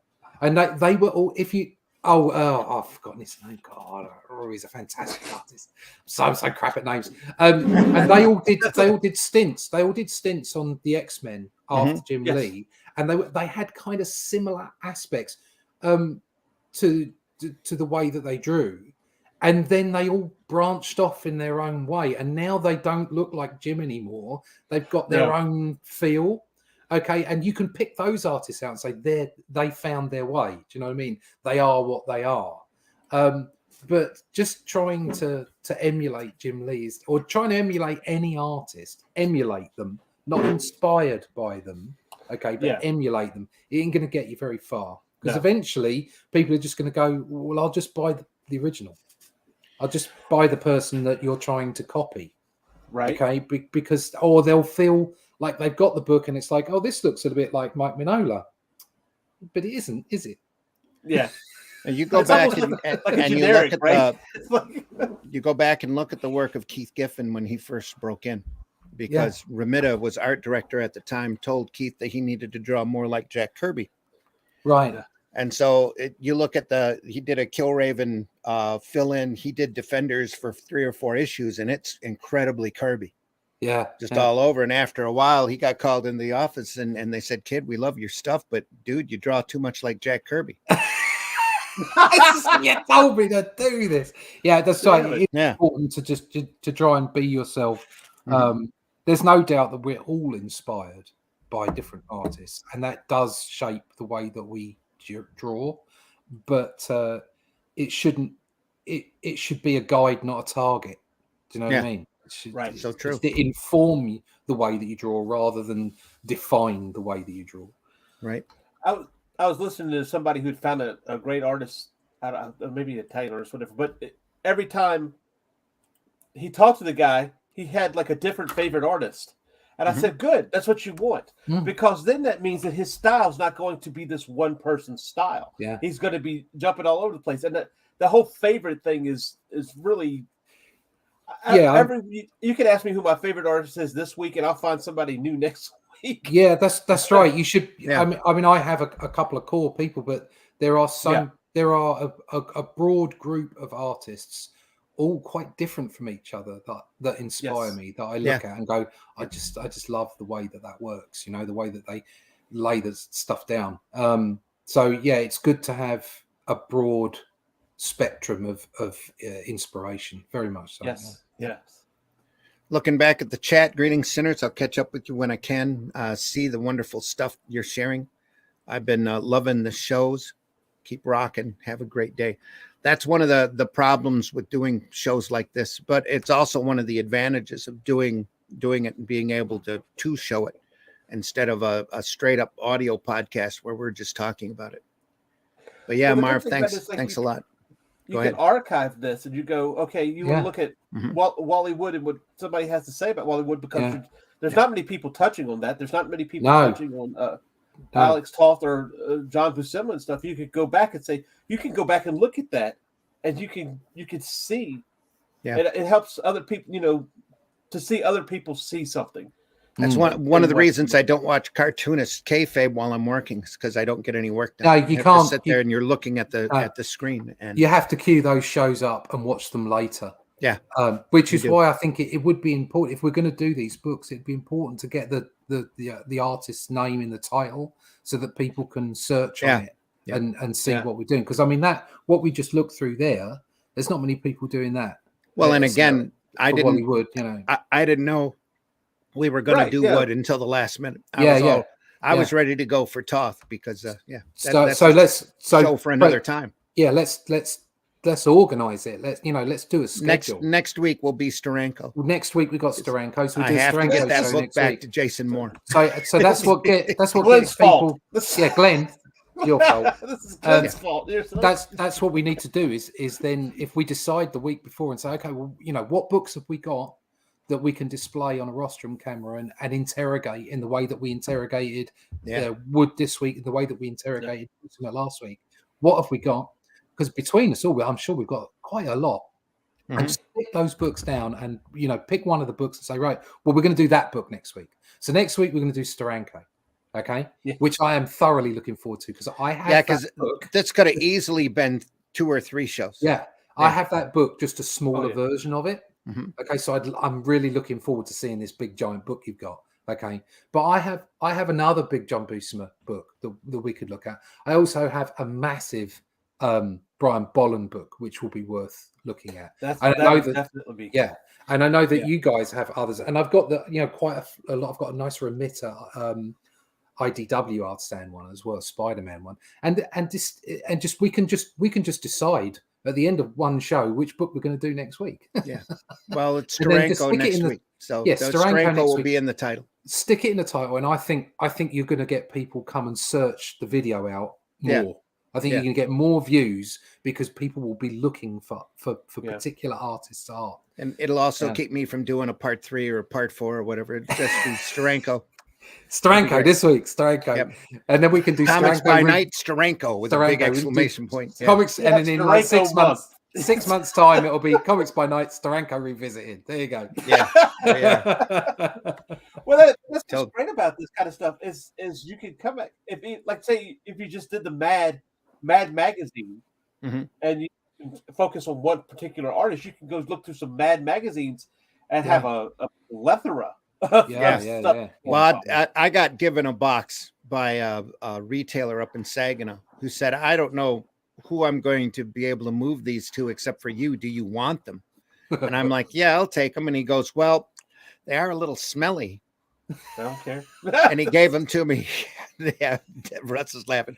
That's and nothing. it had, you opened that box and you had that attic smell. I had that that must smell down here for weeks after I brought it. They've been out in the open air now, but they probably still have that beautiful, wonderful smell. Even this, I got this last week. Yeah.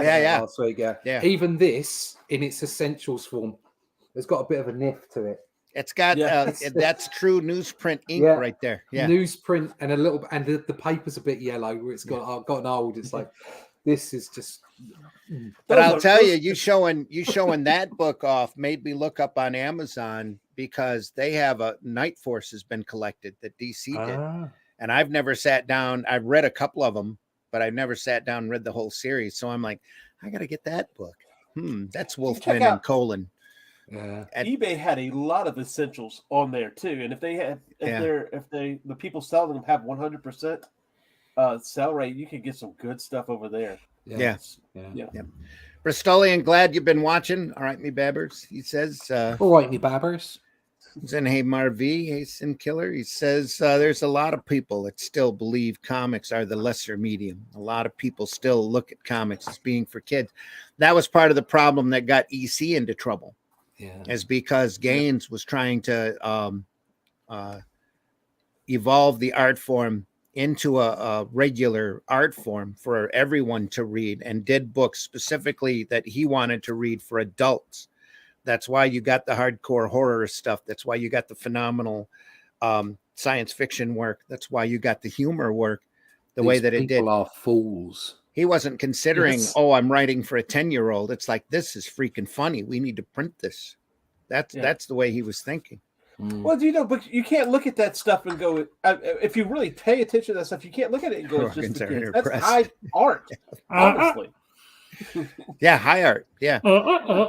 And we were really spoiled, or I was really spoiled growing up, 70s and 80s era, especially during the 80s, because it was so much prime cinematic material for them to parody that and so many great people were working at Mad. It was very prestigious at that point. If you were lucky to get anything printed inside, you were one of the gang of idiots, and that made you a great cartoonist. So I love this series you're doing. Some amazing stuff I've seen, but also Discovery, amazing new stuff. Yep. That's so true. Steranko part 1, 2, 3, 4, 5, 6, 7, 8, 9. Yeah. We could do that too. Though I don't know if we could quite get up to 10. I'd have to think about it. X-Men. Steranko is like Captain America. I would have to say that Steranko, and this is probably a popular thought process, Steranko has probably been the biggest hitter in comics ever. He has made the biggest splash with the least amount of work. And he's a true showman too, so he knew when to walk, Yeah. But we could do an entire, literally, if I had a copy of it, we could do an entire show just on the Chandler book, because it's so noirish and it's so well done. But even though it's illustration with prose around it, it's still a beautiful. But pound for pound, art. Pound for pound, he's the hardest hitter in comics ever. Oh yeah, because he came in, he knocked everybody out, and then left. And that was just wow.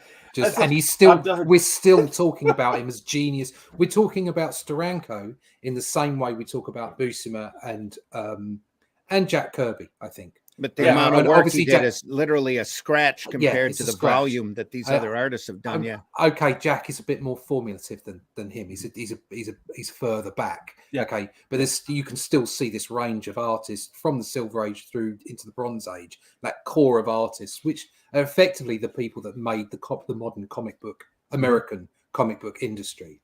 and then they were added to by the British invasion, late 70s, early 80s. Yeah. And that core of artists, all the way back to Jack, right the way through into Gibbons. Okay, that core of artists are the people that made the industry we love at the moment.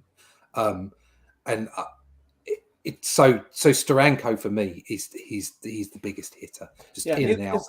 Just fantastic. It's that one hit album, and then then nothing. It's all going to this gold, and then nothing. But you don't need to because you know who it is. Yeah, you know exactly. There is no best of Steranko. Just right. Well, everything. Steranko's background is on the stage, and he knows, and he knew when to exit and when to step back and go. Here you go, folks. See ya. Always leave them wanting more. Yeah. There you go. Layers. Very Snagglepuss. I can see that. Exit stage left even. But again, folks, you get a chance to dig up those old EC volumes, those bound volumes. You see them at shows. You see them online. Definitely snatch them up. I'm telling you, more than worth the price of admission, no matter what the price is. You end up paying $600 to $1,000 for a boxed volume set of the EC books that are gargantuan. I literally have the Haunt of Fear holding down my freezer. I have the Tales from the Crypt and Vault of Horror used as in a bookcase to keep a shelf up and level. And most of the bound volume sets I have are at the end of the bookcases used as bookends in order to keep the other books flattened together. But well worth the cost. Afternoons, evenings of just staring at phenomenal, masterful art. Just go in and get it. We're going to cover more of that stuff. Let us know what you want to see out there, and we'll do our best to find that. If we don't have it, we can get it or get somebody to loan it to us so that we can go over it as well. We love doing it. We love doing this for you. So let us know in the comments what you want to see. We'll do our best to get that for you. Russ, tell folks how they can find you. Right. You can find me at russleach.com, where you can see art like this. Hang on. Batman. Hang on. Hold that up just a second. There we are. Look at that. There's a Batman page. That harsh lighting, just like Wallywood. Look at that. There's a bit of harsh lighting in there. Yeah. That's what but I've it's been beautiful. Monkeying around at while we've been talking. So you can find me at russleach.com. You can find me in the pages of Batman magazine in the UK and Europe currently. You can find Only Death Can Save Us second issue over at indiegogo.com, where you can also pick up the original version of book one. But if you want to get it from Amazon and get free delivery, you can go and get the New Haven version of Only Death Can Save Us book one, which will be on sale from the 30th of November. That's its release date. It's on pre-sale now. Everything else, all the social medias, I have an email list if you want to sign up to, because that will be getting going again real soon as the second book comes to fruition. You can find all of that and all the links over at russleach.com. Is the Only Death Can Save Us going to be available internationally? On New Haven book on Amazon. Yeah, it is. It's in Books A Million. Bell for that. There you go. It's in Books A Million. It's at Walmart. I'm in Walmart. There you go. Are you really? Wow. Good for you. That's awesome. That's awesome. See, let folks know where they can find you. Of course, you can always find me on the Linktree /C Michael Landis. Got my Facebook, the Twitter, as long as for who knows how long. Then you have my portfolio over there as well. Not to mention, the next time you'll see me is Saturday on Sketchy Saturday. We'll be. Who knows what we'll discuss over there with John Silvestri, Rodney Fike, and Marv V, and Mike Jimmy. Then, of course, Tuesdays at 8 p.m. Eastern on the IndieCommunistNetwork.com. Dispatches from Outside the Box. Yeah, that's pretty. Right. Oh, also, I have a 5-page story that I drew in Apothic Press's Electric, which is on Kickstarter to get notified right now. So check that out. And Calico Shard from Arrow Comics.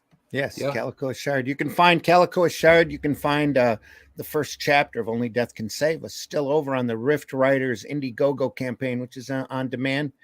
8 great Arrow comics for $50 and plus shipping, and all of them are phenomenal. I've got I'm ordering more Calicos and Paragons today, that campaign will be fulfilled in February.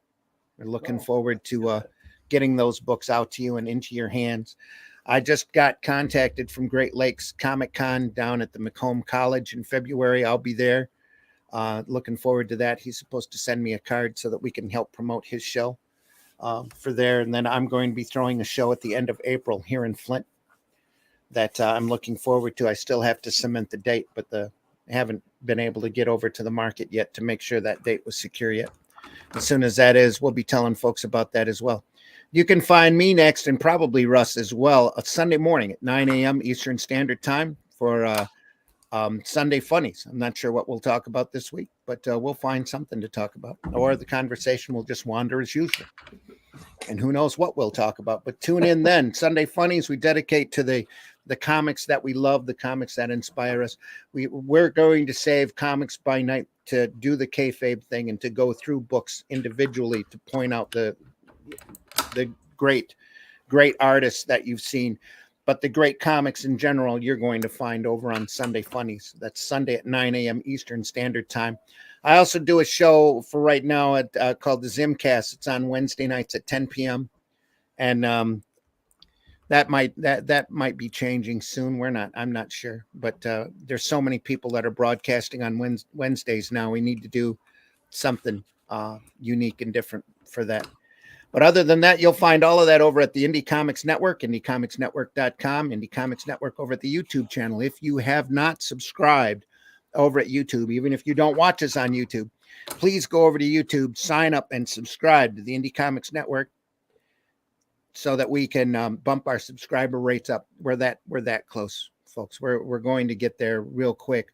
And look at the variety of shows that are over there as well. We'll have a little bump for that as we go out the door. Deeply appreciate everybody watching, everybody that will be watching. We love doing this stuff for you. Again, let us know if there's anybody else that we can cover for you. We will happily do our best to do that for you. Go and check out your local retailer and spend a couple of hours there. Go through their magazine boxes, their back issue boxes. You never know what you're going to find there, especially when it comes to unusual comics. We'll do an episode of that here real soon. Oddball independence, maybe we'll do that on Sunday Funnies. Yeah, there you go. Just to be cool. There we are. But anyway, no matter where you go, give me a second. I got it. Can you go ahead and take that? I'm going to run some bumps and then we'll be on our way, folks. Desperately appreciate you all for watching again. See you soon. Indie Comics Network, indiecomicsnetwork.com, Black Belt. comicbookblackbelt.com. Look for more Arrow comics coming soon. We got a great year. We're lining up for you next year. A lot of great stuff, a lot of new stuff. And just take care, everybody. We're here for you. I've been your host, Randy Zimmerman. I'm a longtime alternative and independent comics creator. Been doing this for many decades. Love podcasting. Love talking to you about comics. Hope you enjoyed yourself as much as we enjoyed bringing this to you. We'll see you soon. That's it, Tanya. Take care, everyone.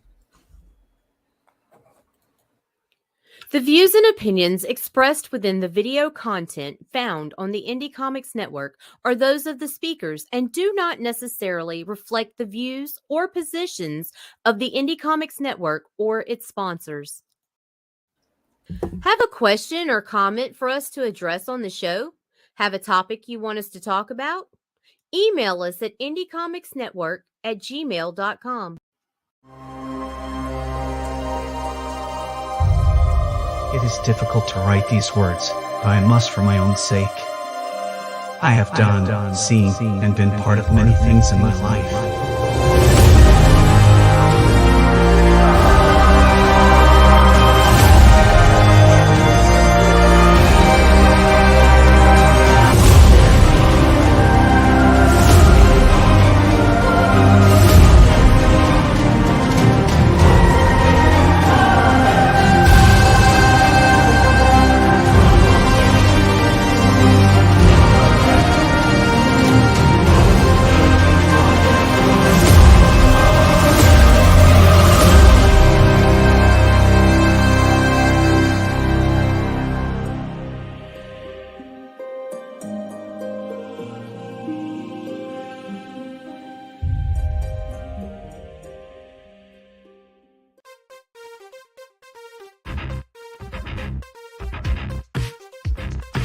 your timeline reaches its Armageddon, what's a kid to do? I'm not a... Snag the keys to your mom's experimental ship, of course. That's not quite how it happened.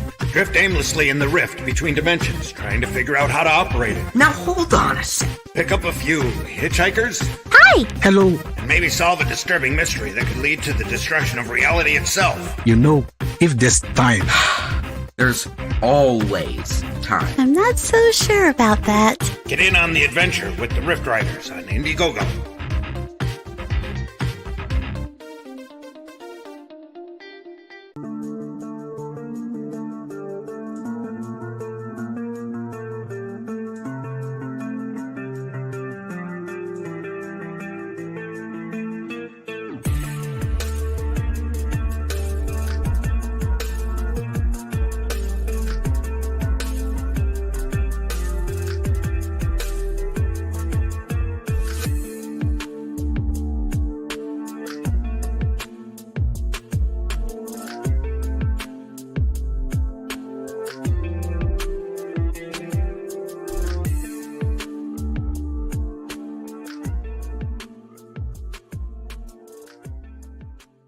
Now comes the part where we throw our heads back and laugh. Ready? Ready!